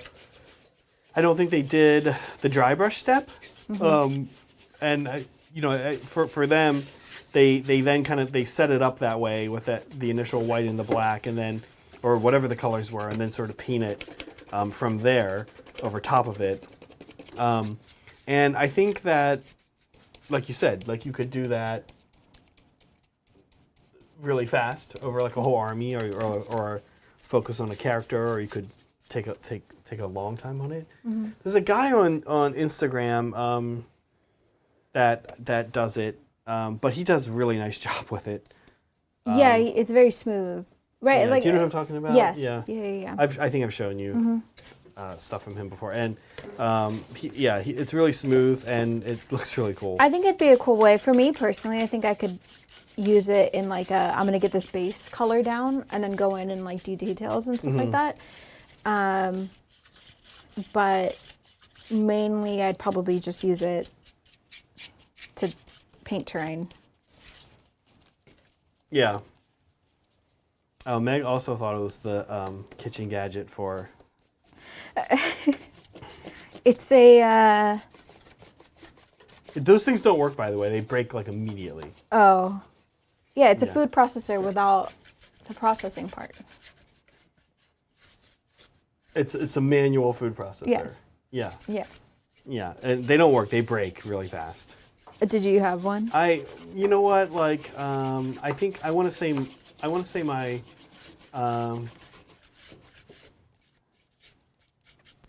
I want to say somebody got one for me one time. Oh, okay. And or like somebody got me a set of knives. Like maybe my mom got me knives for Christmas or something, like kitchen knives, and it came with the kitchen knife set or something like that. Oh, okay. And I was like, cool. And then like it just didn't last long.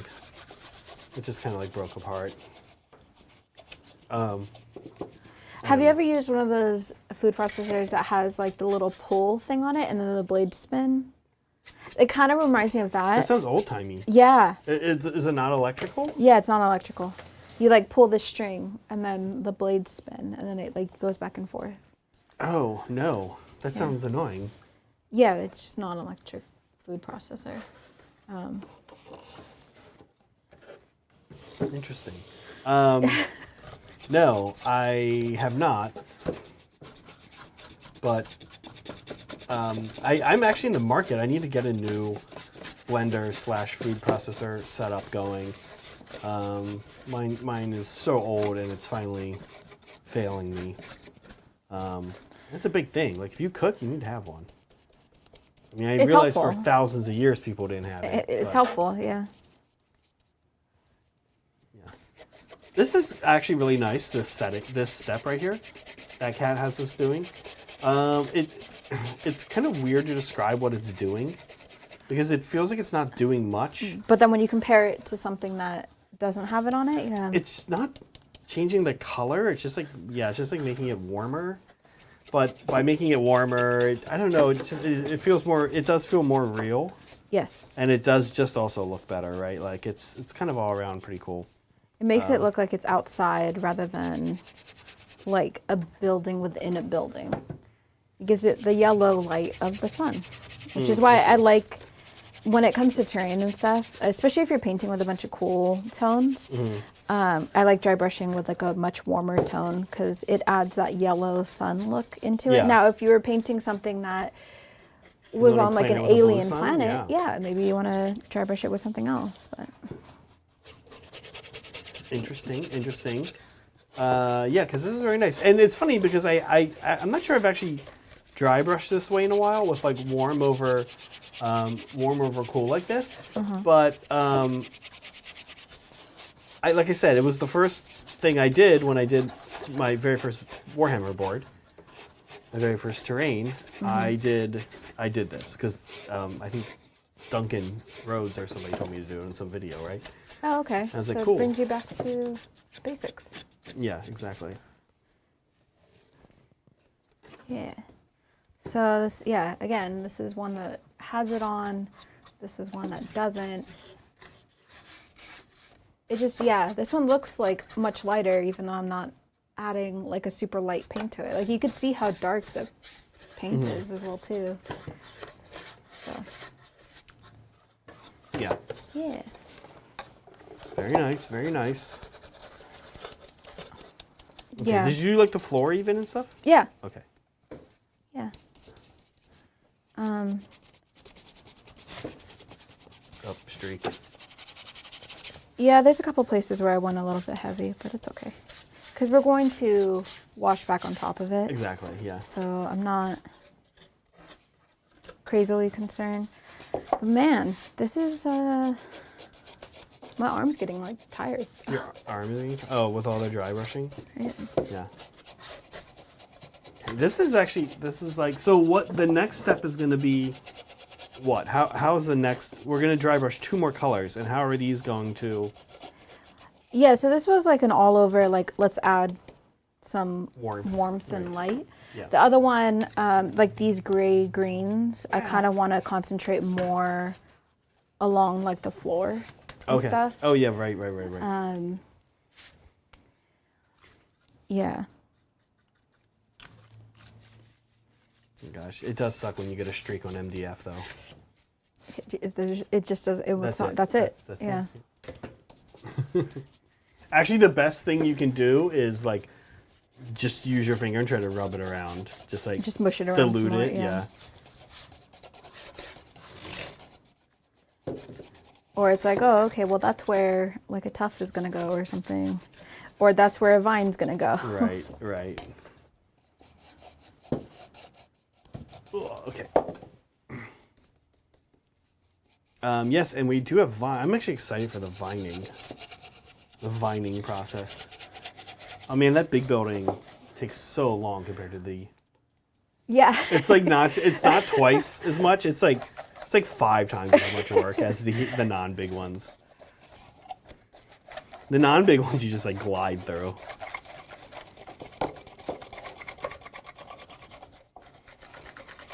Okay, after this we'll also let's put some on Glam Cam. Okay. Because the thing is, again, if you're prepping for a tournament, you probably could have been done by now. Right? Yeah. Well, with like the 2 colors or something. Yeah. Well, we're kind of showing it steps along the way, right? Well, the point was to make it look nicer. It is going to be on camera. Yeah, that's what we want to do as well too. So now, is this the end of the competition terrain or no? Is there more? So yeah, good question. There's a couple more things going on. As far as painting goes, we have. As far as painting goes, we have. Oh, where'd Buff go? I have one more. Here it is. Yeah. As far as painting goes, we have, I think, some GW stuff we're gonna do. Actually, I think the GW sending some of their stuff. Oh, okay. I'm not sure what that means or looks like or yet. That's I guess. Or like what it is, yeah. Yeah, or when that's happening. But for Frontline gaming stuff, we actually bought their already painted stuff. Oh, okay. and are going to use that. So, or they sent us some or something. We've acquired some stuff that's already painted. I was like, that sounds great. One less thing for me to do in a world of painting a lot of other things right now. So I'm kind of happy about that. And we'll see how it looks. You can, of course, gussy that stuff up, right? Mm-hmm. So we'll see. But it's not bad. It's not bad. I kind of like it. Now I kind of am like, want to go like a Rudy Picardo touch and like put some like Hobby Titans graffiti. I know. If we had more time, I know we would definitely do. Posters are cool, like you were saying. Yeah. That'd be a cool process to show too. As it stands, it's also not going anywhere as well too. Like. Right, we can do it later. Yeah. Okay, I think I've buffed up. Okay. Oh, wait, did I buff this one? Yes.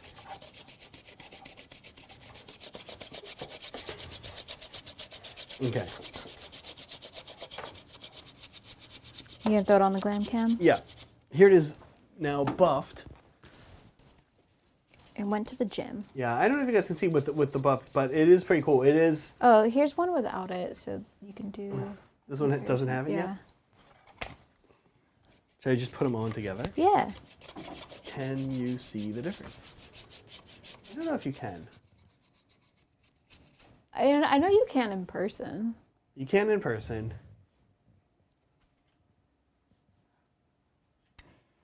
I guess we'll see. The one without it looks flatter to me. Like it looks like it's like less dimension. Mm-hmm.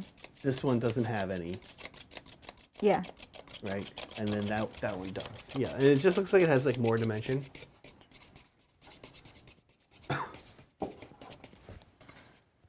Nice. Okay, what's next? Any of these other two. And you said we're going where with them? More so like on the floor, on the bottom. Anything that like would collect moisture in your eyes, because these are green. Okay.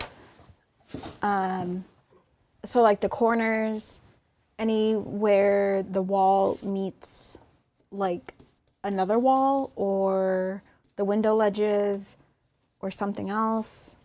Okay. So, okay. yeah. And is there an order you think we would do them? The darker No, ones? I think you should alternate, honestly. I don't think just almost yeah. like not they shouldn't be like going over top of each other necessarily, but they also could. Yes. Got it. Yeah. Okay. Just having like a variety, really. Okay. I'm realizing after seeing mine on the glam cam though, I need to hit some edges a little bit better. I almost like didn't hit edges that well. Ooh. And that's kind of like the main part, right? Yeah.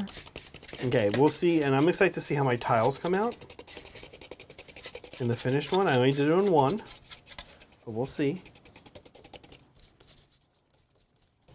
Yeah, let's see if It'll be too late to add more, but that's okay. You're right or I'm right. Yeah. I think that would be interesting. It's possible that we might still just think we were both right. Highly possible. That's fair. I don't know, chat. How about you tell us? Really. Chad, I think didn't like what I was doing. We'll see. Personally, I just think it stands out too much. I think so too, but I think when we add it's gonna get toned down. We'll see. We'll see. I'm happy not to do it. The main reason I don't want to do it is I found it to. It's gonna take a while. A little more work than I want to do. Yeah. Personally. Okay. Yes. Actually, getting the edges is huge. Of course. Okay. There we go. Now for some fun colors.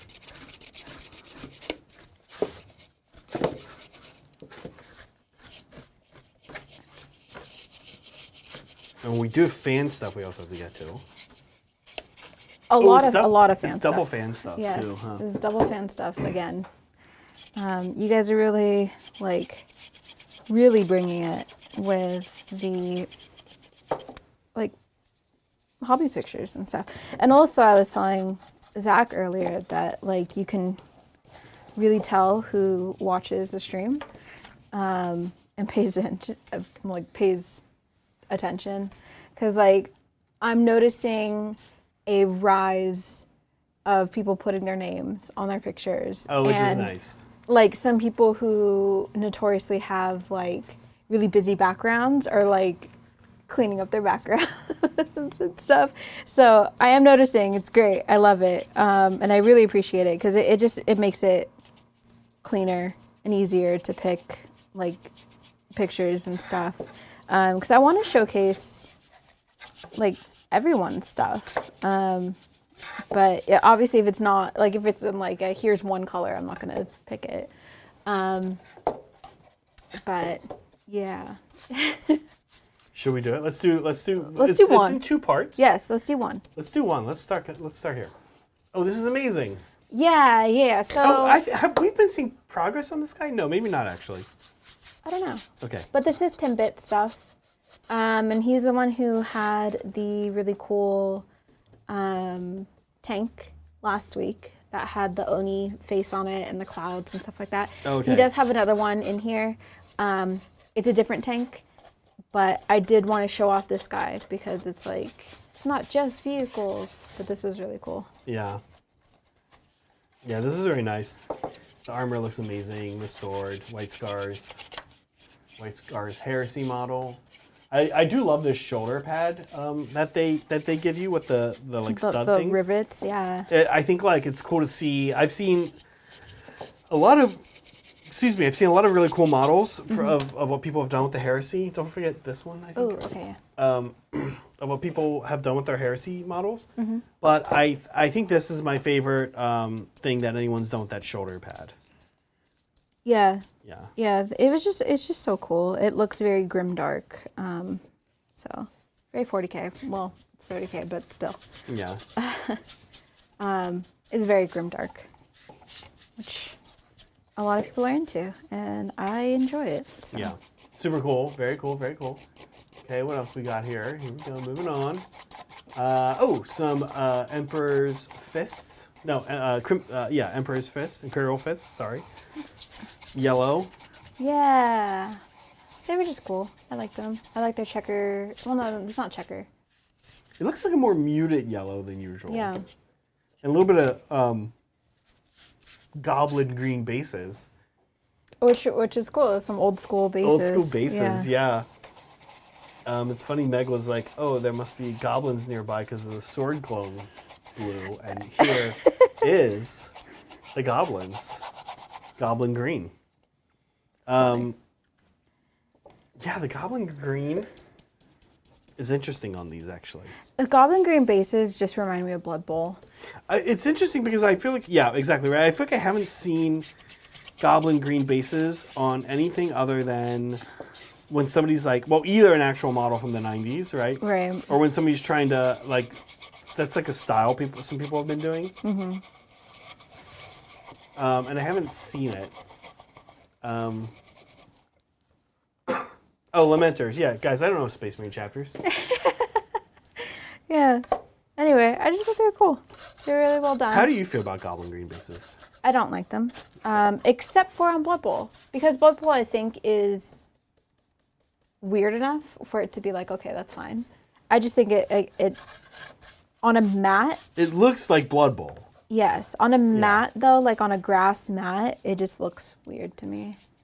Yeah. And like on a like a city mat, it looks weird. But you know, I think it's like a personal choice of whatever base. So there are two people, folks at home. You're telling me there's 2 yellow Space Marine chapters. That seems like Overkill. It seems like the Imperial Fist. Are they? Oh my god, I can't. I'm so bad at Space Marines. It's not offshoot. Obviously, I know it's not offshoot. What is the word when you're like successor? Are they a successor chapter of Imperial Fists, or were they like, hey guys, we're gonna do yellow? Because that would have been. That seems like it would not have. Right. Like you can't pick another things like Imperial Fist, like with yellow anyway, right? Like you can't. That's like That's their These whole are idea. actually blood angels.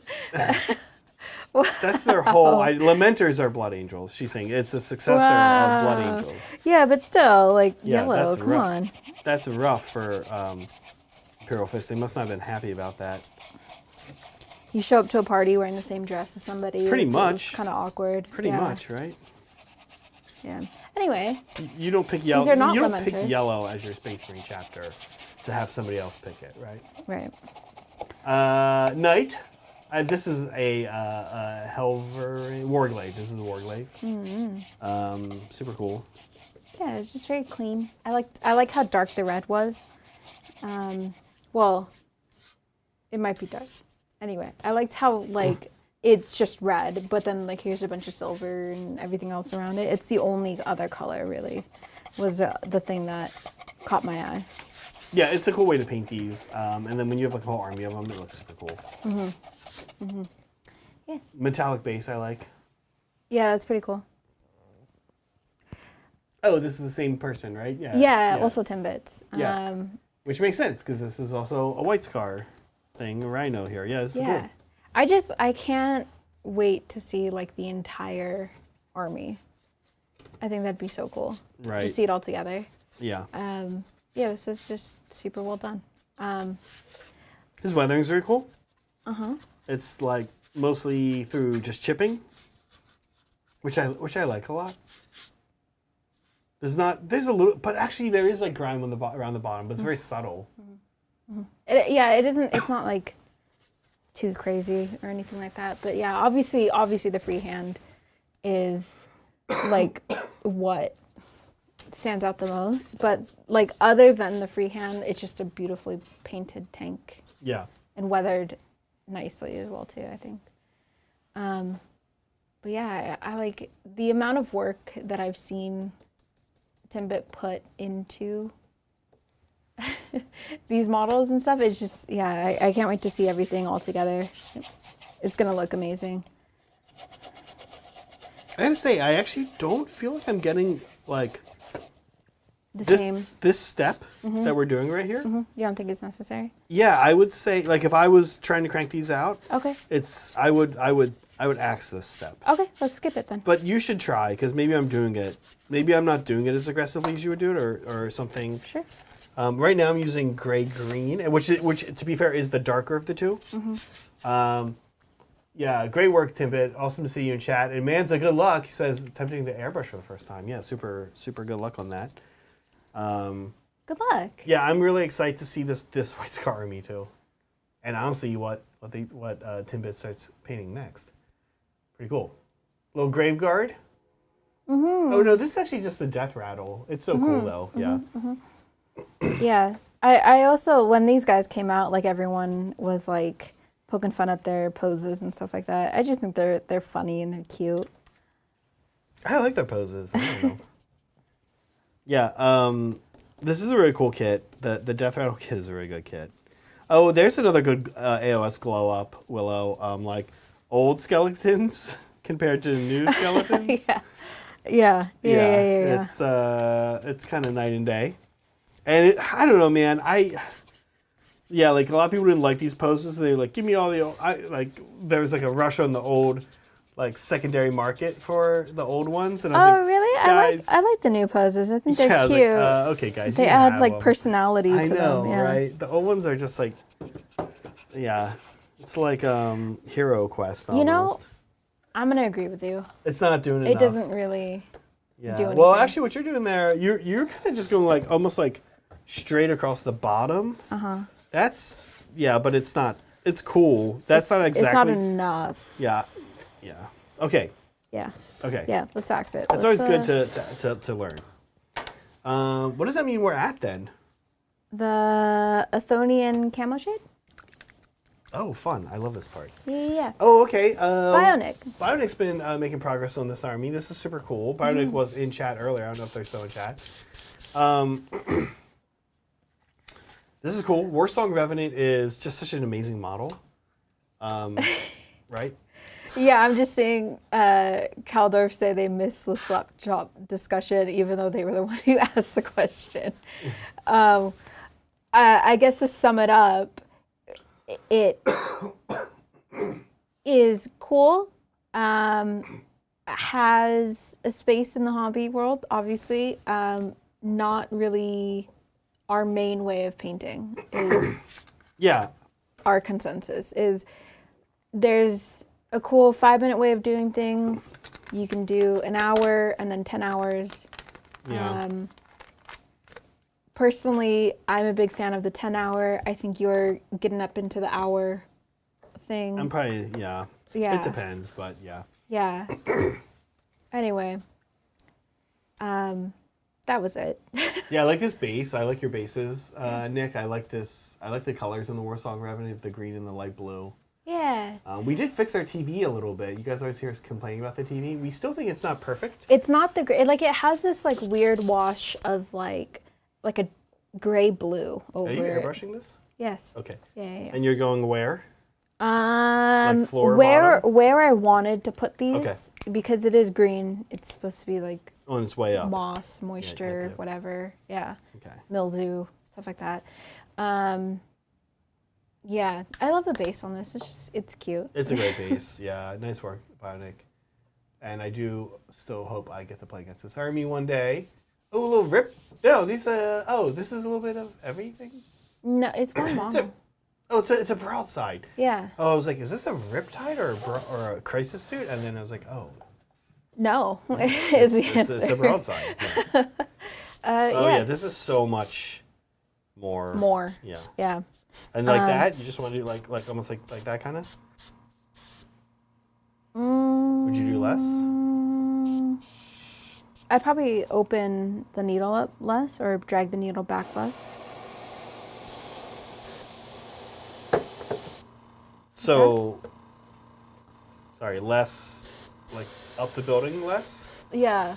Like that a little bit more? Yeah, like I'd creep it up the corners and stuff. Okay. But really, like, unless there's something piled in front of it, like mildew or moss wouldn't grow that high up on a building. Okay. Unless it had some sort of, like, protection from the environments. Okay. Yeah. And the floor? Probably, like, in... deeper? Yeah. Okay. That would be good. But yeah, this one was cool. It reminded me of a Gundam, but I think all, like, cleanly painted Tau do. So. Which makes sense, right? Yeah. It's a spacesuit, so yeah. No, this is super cool. And I also like the collage that they put together as well too, because another thing is like people will post multiple pictures of The collage is good, right? of like one model, and I'm like, but this angle's cool and this angle's cool, and I have to only pick one picture because I'm not gonna take the time to put the collage together, is cool, but, actually. Hint, folks. Yeah. We do Collage like the collages. is cool. Your name is awesome. The collage is a Clean lot of background. work. The name is not a lot of work. The collage is also not a ton of work, but it's more work than it's more. It's yeah. more. We get it. Yeah, this guy looks great. I think I've often said that I'm very interested in doing a one day, probably not, maybe, but who knows, like painting another Tau army. Just like having another Tau army, just painting it. And I've often thought that if I did, I would want to do some kind of white Tau, white and orange or white and red or something. I don't know. Ooh, white and orange. White I and think orange are really cool. right? Yeah. A little zoanthrope, super Yeah, cool. it was super cute. Yeah. It was very cute. It was pink and blue. I liked it a lot, and it was just cute. It's cute. I like it. Yeah, it's nice. Yeah. I like the base, actually. Oh, really? I like, yeah, it's like, kind of like, it's like, GW actually, like, kind of weirdly provides bases that look a little bit like this. Uh-huh. For Eldar Warwalkers. And I kind of like them. It's like this, like, cracked stone thing going on. Kind of wondering if they had a secret weapon.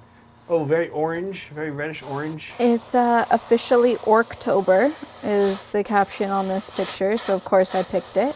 Nice. But the eyeballs are beautiful and wonderful, and I have a feeling that I have picked something by the same person before, because the eyeballs were like a choice. Okay. But yeah, just the pun got me, and also I love October, so anything to do with October just wins in my book. Yeah. This guy looks great. Nice orc skin. I actually like. It's like a red. It's like a scarlet kind of a color, right? Or like a vermilion. Like an orangish red. Yeah, like a crimson. Now I am like a little bit worried again about how well our TD is looking. We fixed it a little bit, but yeah, there's like this weird blue cast over it. The color's still off. The brightness is a little bit better, but yeah. Because it looks like they've edge highlighted with yellow. Maybe. Like a yellow. Maybe. Yeah, this is very cool. All right. Little void dragon here. Mm-hmm. Yeah. Mm-hmm. This model is a crowd pleaser for sure. Yeah, there's a ton. There's this guy a ton, and Silent King a ton. Yeah, they're both. Yeah, they're just very recognizable models. Is really only what I'm saying, because I don't know if there's actually a lot, but there's not a whole lot of other models that I'll recognize. Right? Yeah, and they're pretty epic. I think they're like, oftentimes I know 40K players will say like AOS gets like the more epic models that are like evocative. Yeah, and I want to say usually, yeah, that's true. But I think these guys are like, that's why I have to say I was a little bummed about the new Craft World avatar. I was really hoping he would be more just like crazy. He's cool. He's super cool. He's actually amazing. I love the model, but I wanted it to be more like fantasy, more dynamic, I guess. Yeah, instead of just standing there. Yeah, instead of standing there and like, he's cool. Like, man. He's also huge though, so I don't know. No, he's like this big. The one of the avatar. No, I know. Well. Oh, who? You're just saying this guy, or? No, I mean the avatar. Like the avatar is. Like the model size is this big, but the body on the actual void dragon is much smaller than me. Oh, yeah, you're right. Like the entire avatar is this big, but the void dragon, So anyway, like I like the dynamic pieces. Like Abaddon has a really cool base to him. Yeah. I don't know what I'm necessarily expecting, right? Yeah, I can't really think of any other 40K. So for me, it's this, Silent King, and the Yinkarn, which is like the swirly elf. That I think are like the type of thing I'd like to see more of in 40K. This is super cool. This is really well done. This Gilliman with his helmet on, yeah. Mm-hmm. I like helmet Gilliman. Yeah, this shot was really cool too, so... and you can read a shoulder pad. That's the only way I knew that was who he was. Yeah. Because we all know that I'm an expert in 40K lore. I actually did know this one, as much as I don't know about Space Marines. I did know this. And I love this. Yeah, this is very well done. This is amazing. I love the gold. Everything's well done. Oh, look at this guy. Yeah. So the story behind this one was that the person entered a painting competition, and part of it was getting like professional level pictures done of it. And so these are the professional level pictures, and I thought the pictures were really good. So they're waiting still on the results of the competition. But I hope you do well. The pictures turned out fantastic, and so did the model. So yeah. What is going on the feet? Is it like rust? Yeah. Yeah. It's like a nurdle. Yeah. It almost looks like it's melting. You really took like on the inside of your pieces. I'm noticing you really just like took like a line straight down. Oh yeah. Okay. I was being a little more tactful, but I think I like your way better. Well, yeah, I wanted to show up, right? If I'm going to do the work. Well, I was like being a little more spotty with it, but I like it kind of like you almost have it just like go straight, like wherever it can go, it'll be there. Yeah. Which is a good approach, right? Well, yeah, because mosses and like mildew are very invasive. Mm-hmm. If they can grow there, they're going to grow there. Yeah. So, yeah. Okay. What next? Okay, next. Very cool night.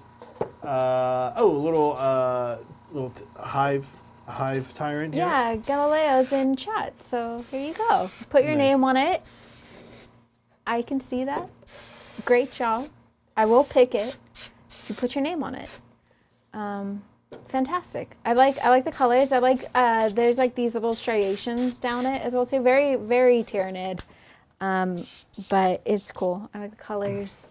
Just like the whole thing. Great job. Yeah. I know Galileo was in chat earlier. Yeah. So fantastic. I keep my promises. If you put your name on it, I will pick it. Really? Thank you for listening. There's some people you don't want to tell that to. I'm looking at you, Michael Cody. No, if you put your name on it, I will pick it. Unless it's like just not appropriate, then no, I won't. Oh, you know what we should do? Speaking of Michael Cody, Michael Cody sent some awesome models to the studio, and we opened them during well, I'm gonna do it right after this fan stuff. We opened them during a Tabletop Titans, where we weren't very set to show models off. I'm gonna put them on the glam cam so we can see, because they're super cool. We'll come back to them. Oh, look at this guy, Archeon the Ever Chosen by Good Sprott Youssef. Really cool. Yes. Yeah. Actually, this person didn't put their name on it, but Soups put their name on it for them. Oh, okay. So that they get picked. So, yeah, and was like, it needs to be on Hobby Titans, and I agree. Would love like some close-up shots of it. I think that would be really cool because it's just such a huge model. That you like when you're like, here's the whole thing, you lose the details and stuff, but it's cool. It's impressive. It's a lot of model to paint. Yes, Michael Cody. Yeah, Archeon is big. All right, Kat, I'm trying out this new contrast. The new shade, Mortarian Grime. Over the Anthonian Camo shade, or not like exclusively over it, but I'm kind of like putting it around it. Sometimes I'm going up a little higher than we've previously gone. Okay. To like have it creeping up a little bit more. Sure.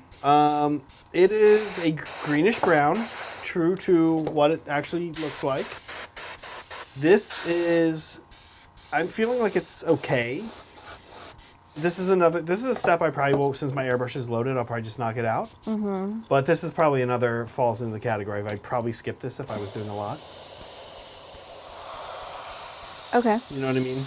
Yeah. I don't know. It's okay. It actually lets you like touch into some areas and get like this, like, because once I don't know if we're still gonna do agrax, but like once you do agrax and you start putting brown on things, to me it means something different than the green. The greens, like you were saying, are like thermals, right? Or it's moisture. It's moisture, something where life can, and this kind of maintains that. Okay. But let me see if I can show you. Let's see. Yeah, like it's not a big effect. Like it hasn't fully dried yet either, but. Okay, I mean we'll see in a second. I don't know. What's next on the fan stuff? Next on fan stuff. Oh, yep, okay. That's good. it. We're done That's part it one. of the first one. Yeah, that's it for the first one. We'll come back to the second one. You want to hit front? Front. Oh yeah. Is that normal? Yes. Okay. That's the second time I did that today. I don't know. Interesting. Yeah. Let me grab these models by Michael Cody, because these are pretty cool. So he sent us. Well, some very thematic models. Actually, these are really great, so I'll show them one at a time. This one, zoom in, of course. He's got him standing on a 7, of course. And it's Titan's purple. Yeah. Michael Cody, are we not supposed to use this for Titan's Watch, though? For Titan Watch? This one's pretty cool. Now, as much as I love this one, I have to say my favorite is the other one he sent. It was like a third-party model, and because we sometimes get what we like to call Slanesh bots in chat, Michael Cody. Zoom out a little bit on that. Zoom in. Zoom out. Zoom out. Well, take a look first before I zoom out at the base. You can see the. Oh, I see. That's cute. Yeah, it's the the emojis for the sex bot that routinely joins our chat. Yeah. And so it was very cool. Just like bringing it home. That bot is part of the Titans community and our family, and so it was great to see it get a little bit of love. Get a little bit of which love. Is really all that it's asking for. That is all that it's ever asked for. Well, really not love, but money. It wants to give love. Love in the form of money. Right. So, Michael Cody, thank you, by the way, for that. I'm glad I. Yeah, these are great. Yeah, they're pretty cool. Okay, what is after the greens? Well, you had a brighter green, didn't you? Somewhere? Oh, for the vines. Oh, yeah. Yeah. Okay. Yeah. Let's do it. And I guess I'm going to use the Sotar for that. I don't know that we really need to. No, we probably should, huh? What do you think? Well, how thin did you want it? Good question. How thin do you want it? We want the vines not to be too thin, right? This is probably as thin as I can go on the Patriot. We might even almost go a little bit thicker than that, honestly. Oh, okay. Then, because remember, we still have to put the vine down the middle of it, right? Yeah. So we can keep the Patriot out. Yeah, I think the Patriot will be fine. There you go. Okay. That's as thin as I can go on the. That's gonna do it. So we're gonna add some vines coming up from the top or the bottom of these, and to do that. Do you want to do any grassy spots on the floor? Like for tufts and stuff? Yeah. We should actually do that first because the typhus corrosion needs a sec to dry. Oh, okay. So let's do that first. So, all right, now it's Zach's time to shine. Here we go. Yay. So we're gonna grab a floor, and I guess we will use Agrax for this, Kat. Although I do want to show this on the glam cam or something, right? Oh yeah, where we're at now. Because like all of this we were doing behind fan stuff. Yeah. Let's get an update. Do you have one? A good one? What's a good one? I mean, honestly, this one's fine. Okay. Yeah, this is great. So you'll be able to see Kat has injected. No! It's okay, Michael Cody. Don't worry. It's fine. Your model did fall just now. It's great. It's great. It was not quite as bad as that. You can see she's got, like a little storying, little narrative, little... collected moisture. Yeah, I like it. Okay. Nice. Okay, let me give this back to you. It's fine. Yeah, it's fine. It's fine, Michael. It's great. I'm actually gonna prove it to you while. Oh, you know what? It did come off the base, so I can fix that. Oh, so it's actually really great. It's okay. It's okay. Oh my gosh. Sorry, Michael Cody. Okay, we're gonna come back to that. So we're gonna use a little Agrax, and we're gonna pick out what we're building here. Ultimately, is Kat and I want to have a little bit of. I picked up a couple different colors of tufts, green tufts, and what's going on here? Oh, my needle isn't through. That'll cause splattering. Ever do that before? No. Yeah. It almost would work, except that I'm not going to keep doing it. So, okay. There we go. Now the needle's in. Now the airbrush will work properly. So almost. There we go. Now it works properly. So I'm putting a few, like, kind of spots where there is going to be tufts of grass, and the reason is next step after this is going to be we're going to put like some typhus corrosion in some around the centers of some of this area, and that will then the tufts of grass will be in it. So it's almost like a little ecosystem is forming. And for me, I actually love doing these on the second floor as well, indicating that something died there. Somehow some seeds got up there. Something's going on, and I just like the look of the grass starting to be on the second floor. Mm-hmm. Yeah, I like it when you get like post-apocalyptic buildings and there's like almost like a lawn or like a full garden on the roof. Super cool. Okay, now here comes the one with my tiles. What are you spraying on? Agrax. Okay. And remember, what like we're doing like the fried egg thing, right? So like in the middle of this then is going to go something else. The typhus corrosion. Yeah. Okay. Which is like the like the gritty stuff. And we'll give it a dry brush, probably with buff, and then we'll put the tufts in the middle of it. Okay. Yeah. Okay. Now we did have more fan stuff.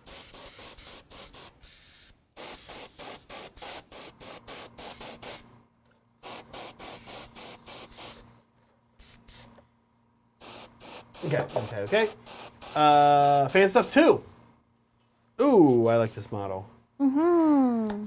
Were we looking at one of these last week and somebody did black? Yes. Yes. Yeah. Black and like orangey brass or whatever. Yeah. This one is more subdued. Purple. But still really cool. It's like black and then like very like really purple only on the top, so it looks like it's only like a really deep purple. But yeah, it's just cool. I like it. Wait, no, Michael Cody and Melody. Soups is fine. That's not what fell. This is the Slanesh bot fell. Yeah. Yeah, this is a very cool pick, Kat. I do. Yeah, I don't know. Yeah, I used to have hair this color. That was like super, super dark purple. Oh, I think I remember that. It was only on one side of my head, but yeah. I like it a lot, and I kind of miss it, but I'm trying not to kill my hair, so it'll be a while.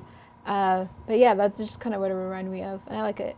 There's also like this like really brown bronze edge to it, which I think warms up the black a lot. Down like underneath, like down towards us, like yeah. Yeah, so it was just really cool. There's a bunch of other models that are like also painted just as dark, and then like their swords are like a glowing purple, so it was cool. Yeah, it's cool. By the same person as well too, so definitely go check that out. This is in the Armies on Parade channel. Now I say I look at the Hobby Titans chat. Hobby Progress mostly is where I get most of these pictures, and then the terrain. But I was like, I'm gonna poke into Armies on Parade, see if I'm missing anything, and this was one of them. So yeah. Yeah, this is super cool. I believe it is though. Yes, Melody. Yes. Now this one was really cool. They do have a picture of like. Of a bunch of different angles and stuff, but yeah, it's just really nicely done. I like these wings a lot, and I've heard people say that they're kind of a pain to paint, especially with how delicate that middle one is. But yeah, it's just cool. I like it. Speaking of dynamic poses, this is definitely one of them, but it does make them more fragile, which is unfortunate. Yeah, this is cool. The wings are amazing. Really nice. Yeah, and it is a crazy model. Oh, cool. Look at this guy. This is super cool. This one's like synthwave Tyranid. And I believe we looked at one last week that was by the same person as well, too. It had the little, like, I don't know, like big giant claw things that were also just as fluorescent pink. Okay. And so they're just painting up some more models, and yeah. I think they're cool, so I want to show them off. Yeah, really cool. Okay, what I'm also doing right now, the vine, greening for the vine. Yeah, the middle one. Sorry, Willow. Oh, little Votan, your favorite. Yeah. I did hold myself back a little bit on some stuff, but I just like them so much. They're so cute. And while working in the shop this past weekend, I did stare at the Votan box a lot. But I have a lot of like big events in October. Both of my parents' birthdays are in October, and my birthday is in October. So I am trying to save some money to splurge a little bit. So I didn't buy it, but I was very tempted. But we had Kat tempted almost buying a 40K army. That'd have been something. Yeah. To be fair, a lot of my employees are like, "Are you going to play with it?" And I straight up said no. So they were like, "What's the point then?" And I said because they're cute, and that I don't think was a good enough. It's a good enough for you. That's all that matters. Yeah, that's fair. Yeah, that's fair. To be fair, if it's still there, like during the holidays, maybe I'll pick it up. Yeah, I mean, there's gonna be it's people are very excited about this army. I think it's gonna be, well, if GW can keep them in stock, they'll be around, right? Yeah. And I know, I know that like they'll break down the box into individual things. Maybe I can just buy a squad. I think that'd be fine too. But all that's out right now and all that's tempting me is the giant $200 box. Oh, no, I'm not going to do it, Fugs. Thank you though. But yeah. Yeah. No, it's a really cool it's very cool. It's a cool army visually. I'm into it. Everybody is putting the helmets on everyone, as many people as they can. Yes. Which I'm really glad to see. GW, like we were talking about this last week, they really were like, here's their faces and here's the dudes. They were not like, I don't into care it. They about were that. like, yeah, everybody wants to see them in their helmets. Make them robots. Yeah, I think so, right? It's yeah. Yeah, super cute little dudes. Oh, look at this little banner. Yeah, some cute like Halloween stuff. I thought it was adorable, and like the banner's painted in candy cane colors. And then there's some like lollipops and spooky written on it. It was cute. It was cute.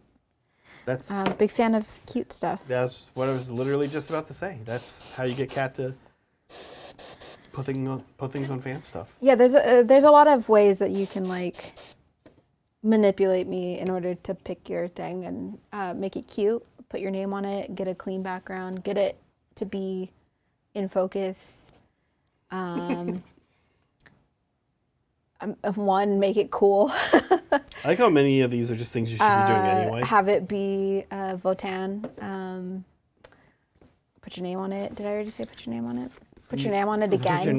Put your name on it. I would just want to see one that's like a bunch of like, mainly your name and then like the model in the corner. I don't know why you bring that up. You know that we have troublemakers. Now there is something a little bit cheeky in this fan stuff as well too. But I did pick it. Oh, okay. But because I do say, put your name on it. Yeah. Okay. So put your name on it. Oh, somebody put your name. Oh, 100%. Oh, I actually chatted with this guy a little bit. I cannot remember his username here. Daka, something. Is that it? Okay. Yeah, he posts a lot in the Terrain channel. Okay. Mm-hmm. Yeah. He actually posted this randomly in of all places to see it. I saw it on a Facebook Terrain group I'm in with him, and just commented and this is amazing. It's so cool. Mm-hmm. It's really cool. There's a lot of different shots of this, and yeah, we posted one last week, which was like a close up of one of them. Mm-hmm. But this is all of them completed and all of them together, which makes it more impressive. Yeah. But yeah. Yeah, this is very cool. You could like put this on even just like a green mat, the way he built it all to be like these like modular chunks, and it'd be amazing. Yeah, super cool. Here's the thing, by the way. Okay. Okay. You see? Sure. Okay. Yeah. What do you think? It's a thing. The vine shape on this one's a little weird. I might have waited to knock it off a little bit because like your vine is a little sparse. The glue. You mean Yeah. I need to leave it on there longer. Yeah. Yeah. Anyway, this guy in particular does a ton of terrain, and so he's always posting in the terrain channel, which I appreciate because I like high level quality terrain. Yeah. Super cool stuff. Oh, this is cool. Yeah, some. This is black. Something. Blackstone Fortress? No. What? Actually, I don't know where this is from. Is this? These are the vampire hunters. Right? Yeah. Curse City. Curse City. There you go. Yeah. I can remember. Yeah, that is Curse City, the new cities thing. Yeah. Very cool. Yeah, and they posted the rest of the models as well too. This one I think I like it. It's cool. It's a cool vampire hunter. Yeah. Be a cool Halloween costume. Oh no, I dropped something. Yeah, these are cool models. I think people are really excited to see this new take on the cities of Sigmar kind of thing. Mm-hmm. Yeah, really cool models. Okay. Okay, what did you use for the vines? This? Yes. Mantis Warriors. Yeah. Okay. Yeah. Oh, just one of the... Some Necron stuff. Yeah. I forget what Mancer this is. These are all... They all have different names, and I don't know them. I'm only marginally better at Space Marines. Yeah, so this is the Silent King on the Discord channel. And they post almost exclusively Necron stuff. So, yeah, here's some Necron stuff. Really cool. It's cool. I like this model a lot, though. Yeah, it's cool.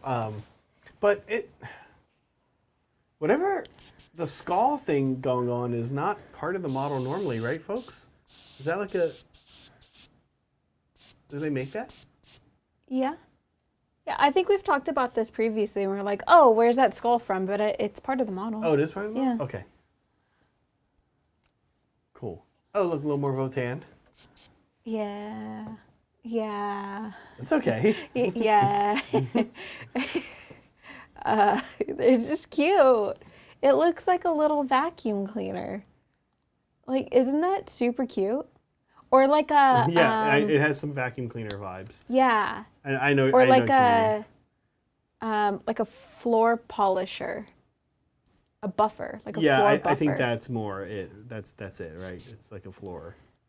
It is a floor, yes. No, yeah. a floor, a floor buffer, like when you go into like Target at like midnight, right?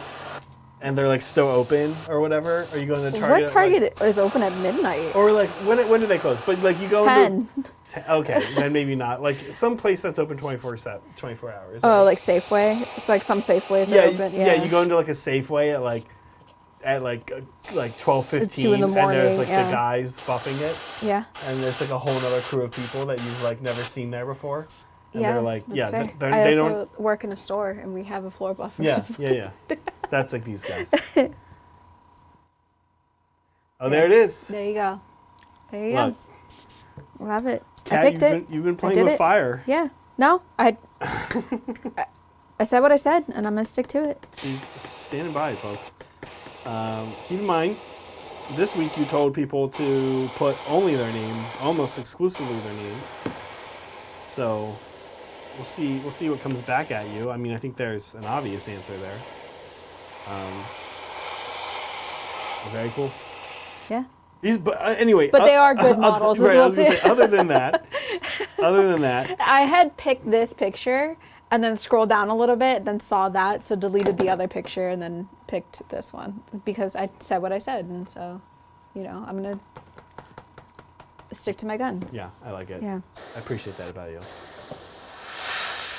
Okay. Yeah, these are cool. Little Dark Angels. What are the green wing, but they're white? What is the Dark Angels white Terminators called? I don't know. Here are little... Oh, these guys are cool. Some Necrons. Yeah, more Necrons. Yeah. Lich Guard. I love I love me some Lich Guard. Very cool. I think these are like these guys in the Triarch Praetorians are. I think like well, it's the same kit. I think it's like my favorite Necron model. Very cool. Very nice stuff this week.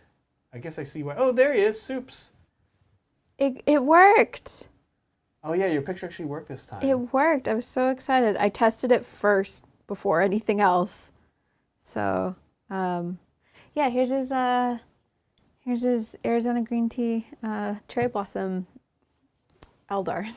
Yeah, we're gonna come back to these in a second. Michael Cody, wait, were these yours? Yeah, this is definitely Michael Cody. That's definitely writing your name is definitely a Michael Cody thing to do. Michael Cody, were those yours? Because those are pretty cool. I actually feel like I haven't seen any models of yours for a while. They look amazing. Well, you just dropped one earlier. Oh my God, you're right. I haven't seen any. We literally just showed 2 Michael Cody models on GlamCam. 2 in-house Michael Cody models. Yeah. Sorry, Michael Cody. Oh my gosh. Yeah, very awkward. But these guys, those definitely look incredible. This looks great too. The freehand on this is cool. The cherry blossom is such like a great freehand. Like he's gotten it down, you can see, but like it works as a freehand in a way that is like probably easy to keep just doing. Like it's probably not that much work. Like Soups has probably got this down pretty quick now, I bet.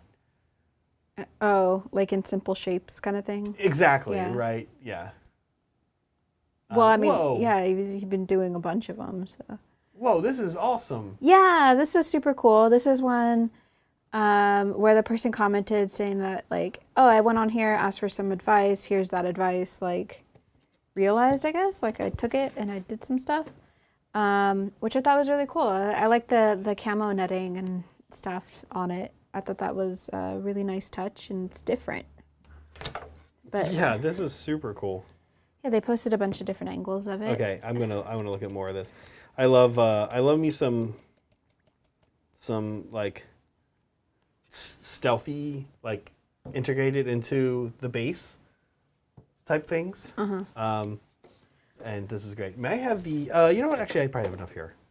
I think I'm gonna fill a little cup with this, and then Work out of the cup. yeah, Did the sprinkle clog on you? a little bit. Yeah, it's kind of weird, right? But yeah, this was cool. So Yeah, it was very also neat to see. I like when people post like little updates and stuff of like, hey, this is what it was before, and this is what it is now. This is especially cool because like crisis suits are like in general Tau are like, hey, stealthiness is a good idea in battle compared to most things in 40K, which are like, let me paint myself. Always be charging. Yeah, and paint myself yellow and a shade of yellow. Like to the point where now I find out that multiple Space Marine chapters are yellow. Yellow's just such a great And like, hey, color, let's go to dude. battle. What's wrong with yellow?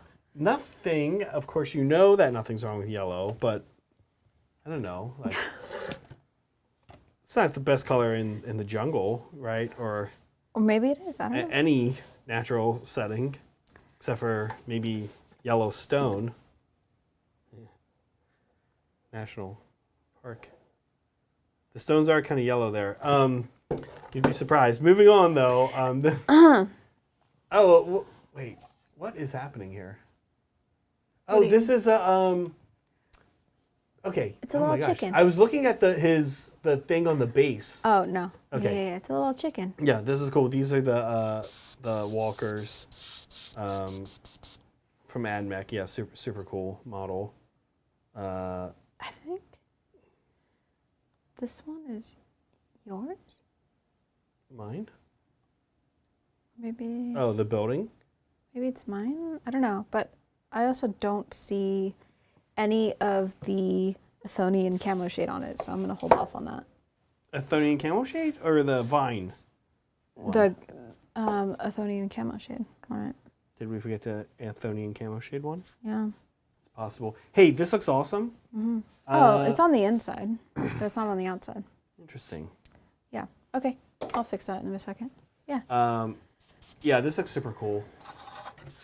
But I actually, I thought we'd fix the color in the TV, but I actually can't really tell like what color this is. Do you remember? Is this like a grayish purple? What is this? What's happening here?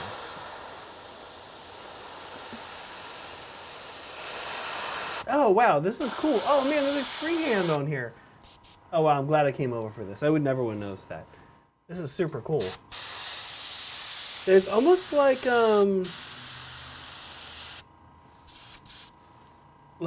Middle Ages freehand of like plants on here. Mm-hmm.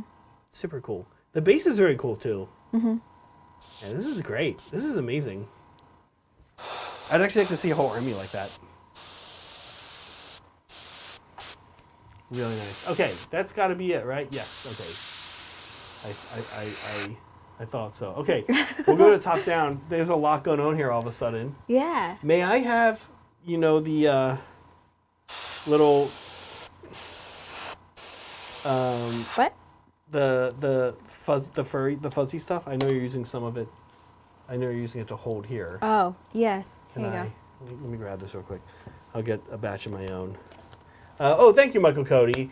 Michael Cody says, thank you for the support, the super chat here. He says, I haven't posted as many as I've totally redone how I paint and now have results to show. I'm much happier with results, and that's on Zach and Kat. Thanks. That's amazing to hear. Oh, that's super nice to say. The the Deathwing look incredible.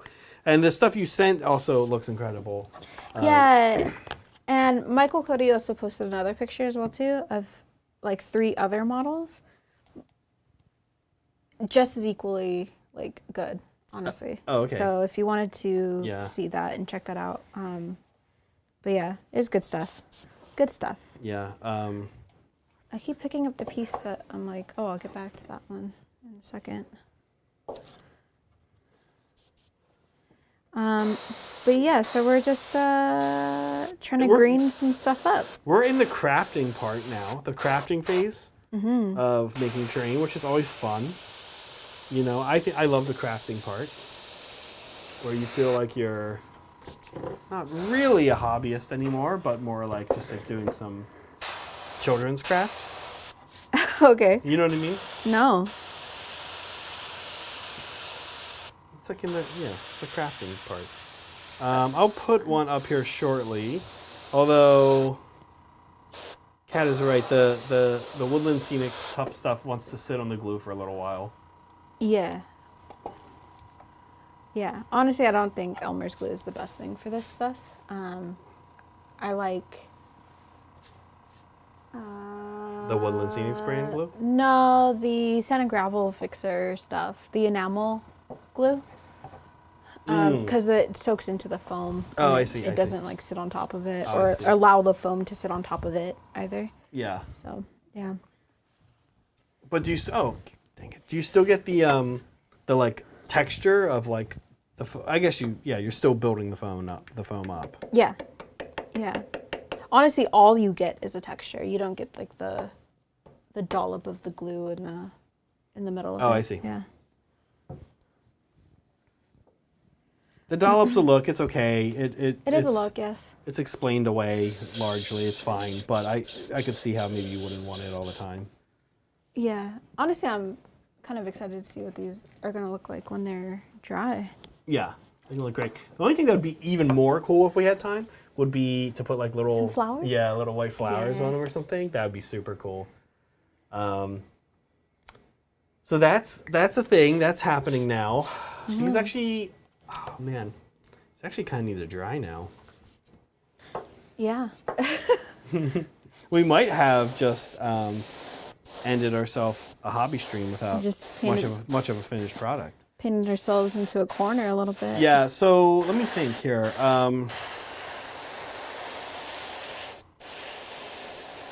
We could... Are any of mine doing okay? Oh, this one's actually doing okay. This is the first one I did. It's starting to get there. Yeah. Okay, here. I'll put this on Glam Cam. You guys can see what the vine and the greening on the vine is starting to look like here. I'll pull out a little bit. Now we haven't done there. So inside there is where we're going to have a little bit of tuft action. And then on the outside here are the vines happening. And there you go. Mm-hmm. Pretty bold. I kind of like it. Very green. So on the inside here, what we'll do right around the brown areas is we're going to put typhus corrosion, which then also has to dry, and then we'll do like a bunch of like these tufts that I got, just like standard tufts that Kat and I love, to make it like little patches of ecosystem starting. Yeah, the green stain is kind of a cool look. We could have done thinner, I think. I might have done thinner.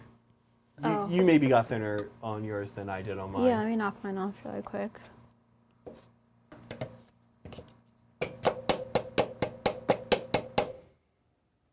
A little bit thinner. Yeah, Nothing too crazy though. Yeah, that looks great. Yeah, it's the green staining on the concrete's great. It is a cool look, and that's like a weird thing that actually does happen. I don't know why or how vines do that, but they do. Okay, so typhus corrosion, one of my favorite paints. Ooh. Is typhus corrosion good? Yeah. Have you used this before, Kat? No. Oh, really? Yeah. Oh, you've used paint like it before, though. Like the texture paint? Yeah, it's just like a gritty. It's just like a gritty brown paint that they do.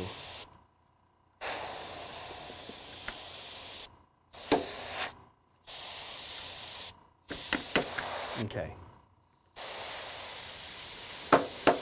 So now what we're going to do is anywhere where we have like a brown area, we're just going to smudge. And this is like the actual mud area.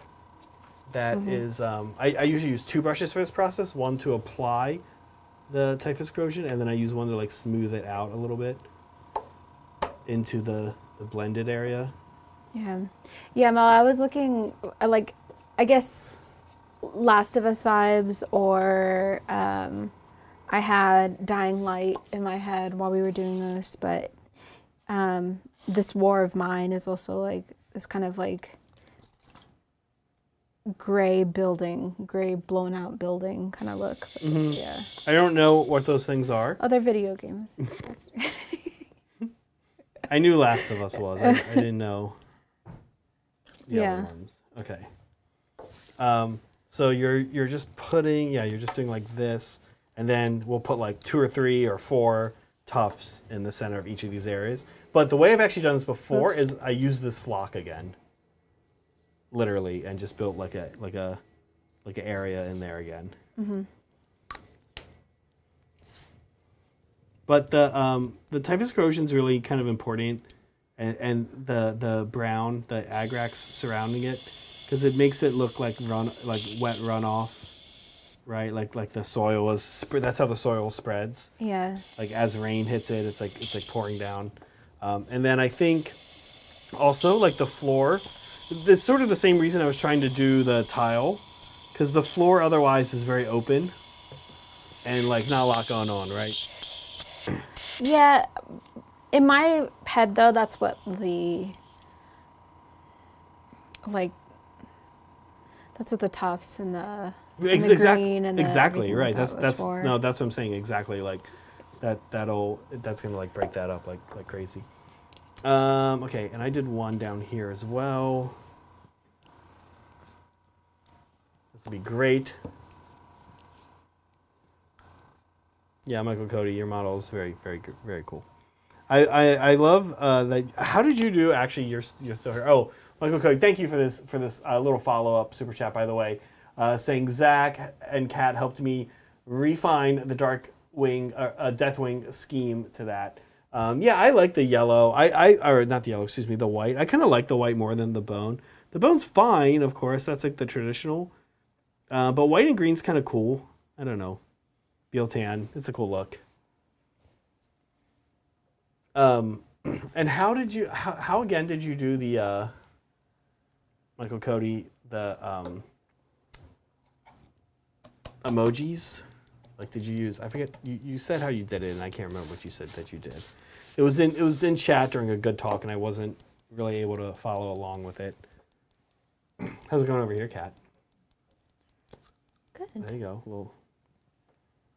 Good. Good. Yeah. The only thing is that the foam wants to stick to itself, which is great when you're hobbying, but not great when you're like pouring stuff out. So Right. Right. We'll see. Now, I think it would be really cool if for a second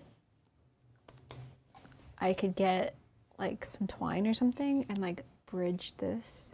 Because I kind of want it to like go over, you know? I don't know. I think that'd be cool. I was looking at one that would like go in the window and like into the inside a little bit. Mm-hmm. But then I was like, you know what? That's too much for this. That's fair. That's fair. Yeah, I brought all of mine like mostly to the top as well too. Yeah, I sort of made a call, like like you kind of make a call on the level, and you're like, you know what, that's next level. That's too much. We're not doing that here today. That's not what today's about. That I don't know. That was sort of my response to myself when I started to do that. Yeah. I was like, I'm not dealing with this. I'm not like following it inside and then having it go up on the inside a little bit. I'm like, that's too far. That's fair. I get it. When it comes to like weathering and stuff, that's where I go like crazily overboard, and putting in these little details and such. That I know that like the more it gets handled, the more it comes off. So that's it, right? That's the problem with it, you know.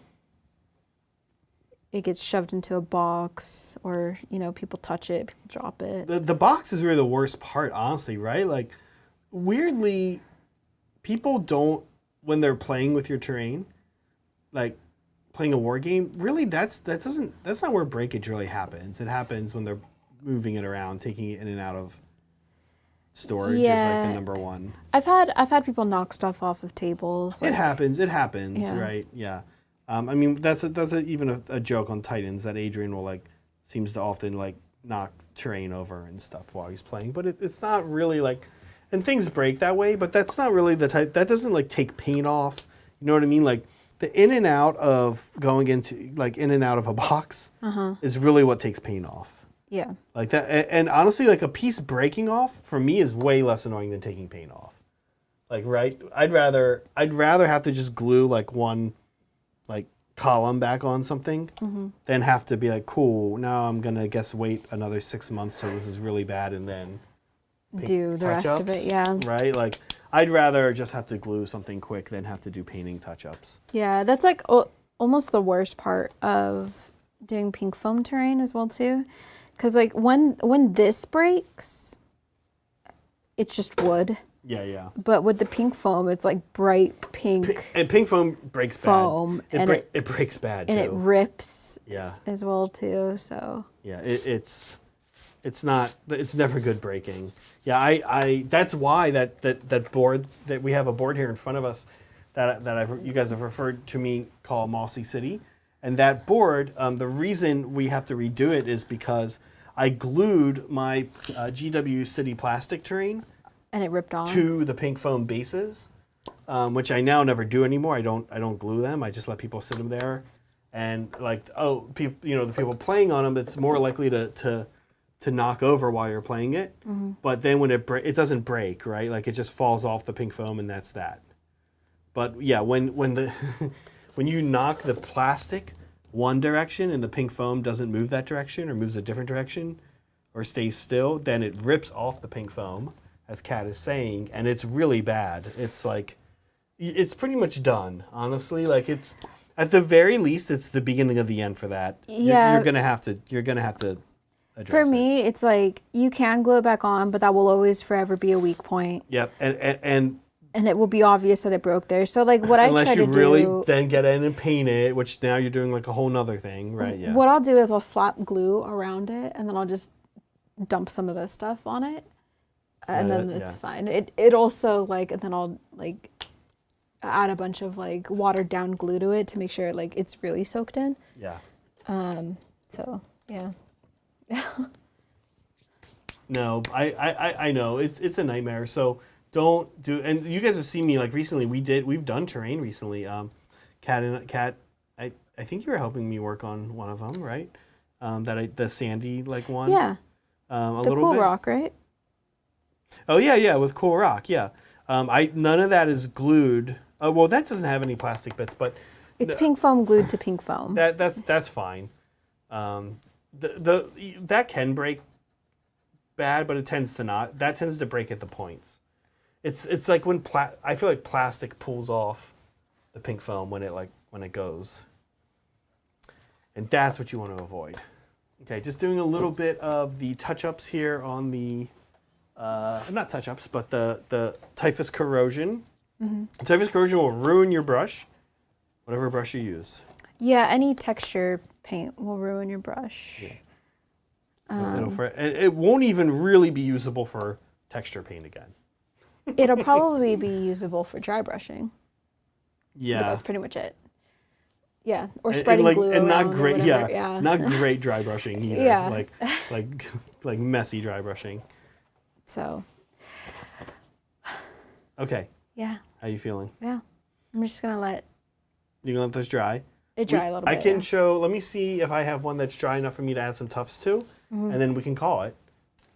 Yeah. And I can do your typhus corrosion tomorrow.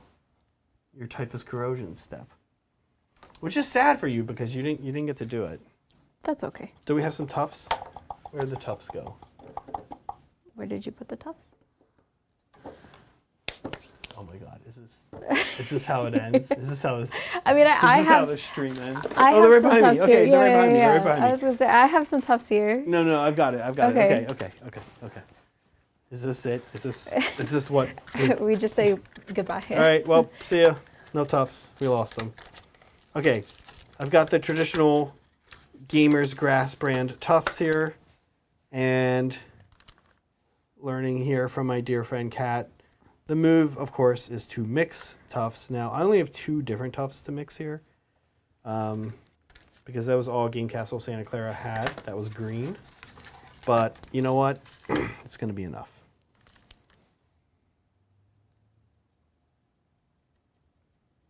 I think I have a couple of green ones, but they do go on my pink board. So yeah, don't. I have light green and strong green, and I actually really like strong green. Actually, I like light green too.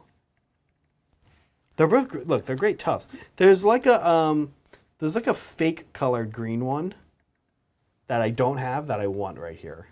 You know, like the color I'm talking about? It's almost more like, I think I might have it. Oh, is it like the turquoisey one? No, not the, it's almost like too green. It's like grass doesn't really look like this green.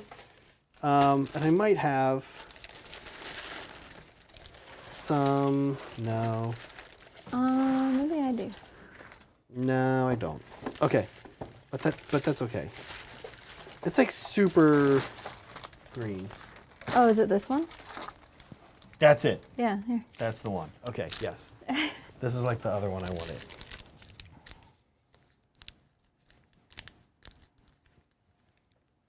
Like that's not really actually a grass color, right? Well, I guess it is. Depends on the grass, I guess. Yeah. Oh, and this is a different brand too.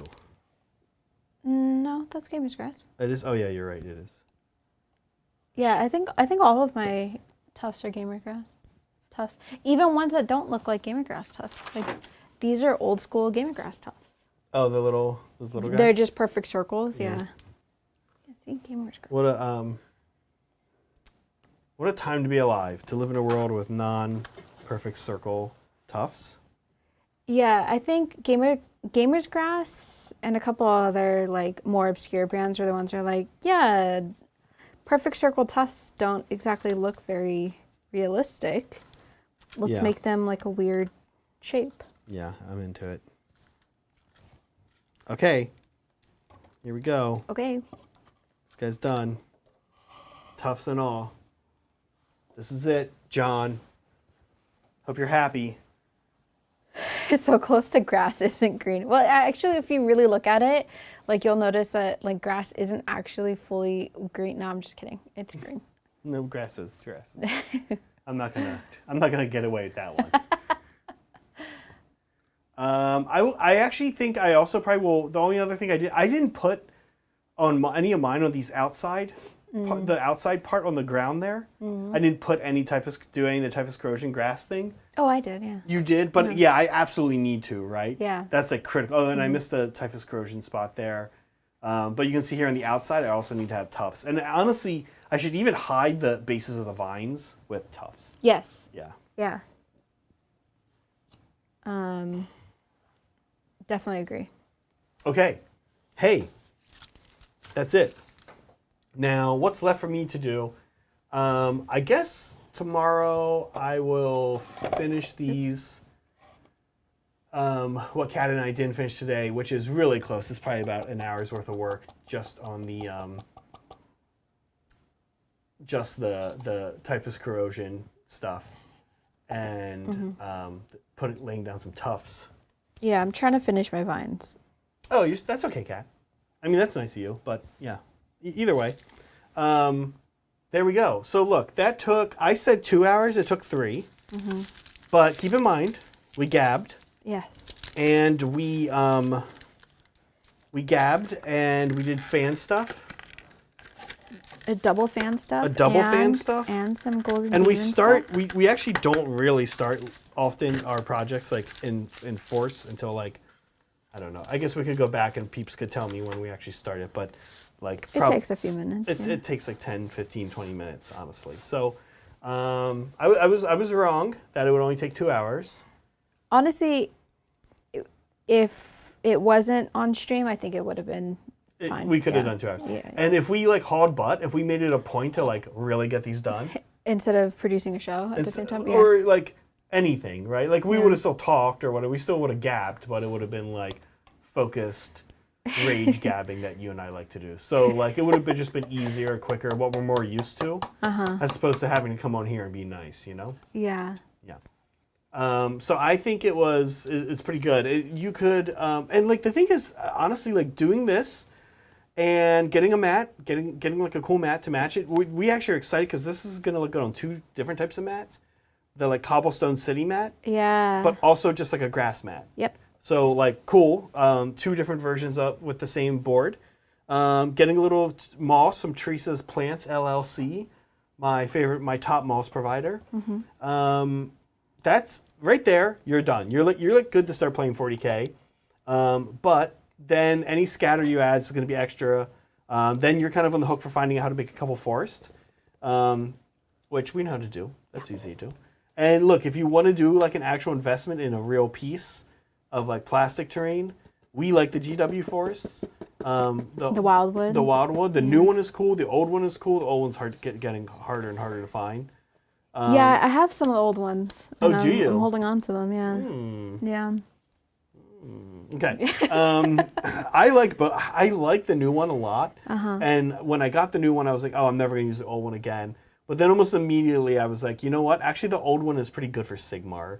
Like I kind of like it. Oh, okay. Because you really want to go into the woods and take the trees out. And with the wildwood, you can't do that. They just define the border, right? Which is also okay. In a way, they get around it that way. But it can be a little bit like wonkier than just like walking up to the forest. And I think like to GW's credit, that's a stupid look. Like every tournament I go to that uses the old forests or anything like that, the first thing the other player does is like, hey, can we just take all the trees off? And like, yeah, okay. I guess. And then it just starts looking like a war machine game. Like a war machine, like the flat neoprene things, which, you know, it's whatever. But yeah, War Machine is highly competitive of like terrain placement. Yeah. And so, yeah. So I get it. But the point is, I don't know. I kind of like this stuff. I know I'm not supposed to, because on one hand, I like to make my own really cool terrain out of really nice kits. And on the other hand, we sell our own Tran here at Titan Studio, Titan's Train, at titanstrain.com. Get your box today. But this We'll is order your box today and then get it when it arrives. order your box today and then the core. Okay, anyway, we'll get if you have questions, but I think this stuff is pretty cool. I'm actually excited. I think John, when he asked me about it, was like, Zach's gonna hate this. Zach's not going to have anything to do with this. But I was like, no, let's get it. He's like, should I get the stuff that's painted or not painted? And wait, was he asking? No, that was Frontline Gaming. He was asking. And I was like, no, I get the painted stuff. Why not? Just to see what it's like. Just to see, yeah. Plus, you can like dress those up a bit too. You can dress it up, or you can just paint over it. It's true. If you really don't like it. Awesome, Kat. I think we did it. Yeah. Oops. I don't think we know what we're doing yet next week. No. But we will know very soon. Awesome. Great. We're caught up. Folks, as we like to say, be kind to yourself, be kind to each other, and always be creating. See you guys.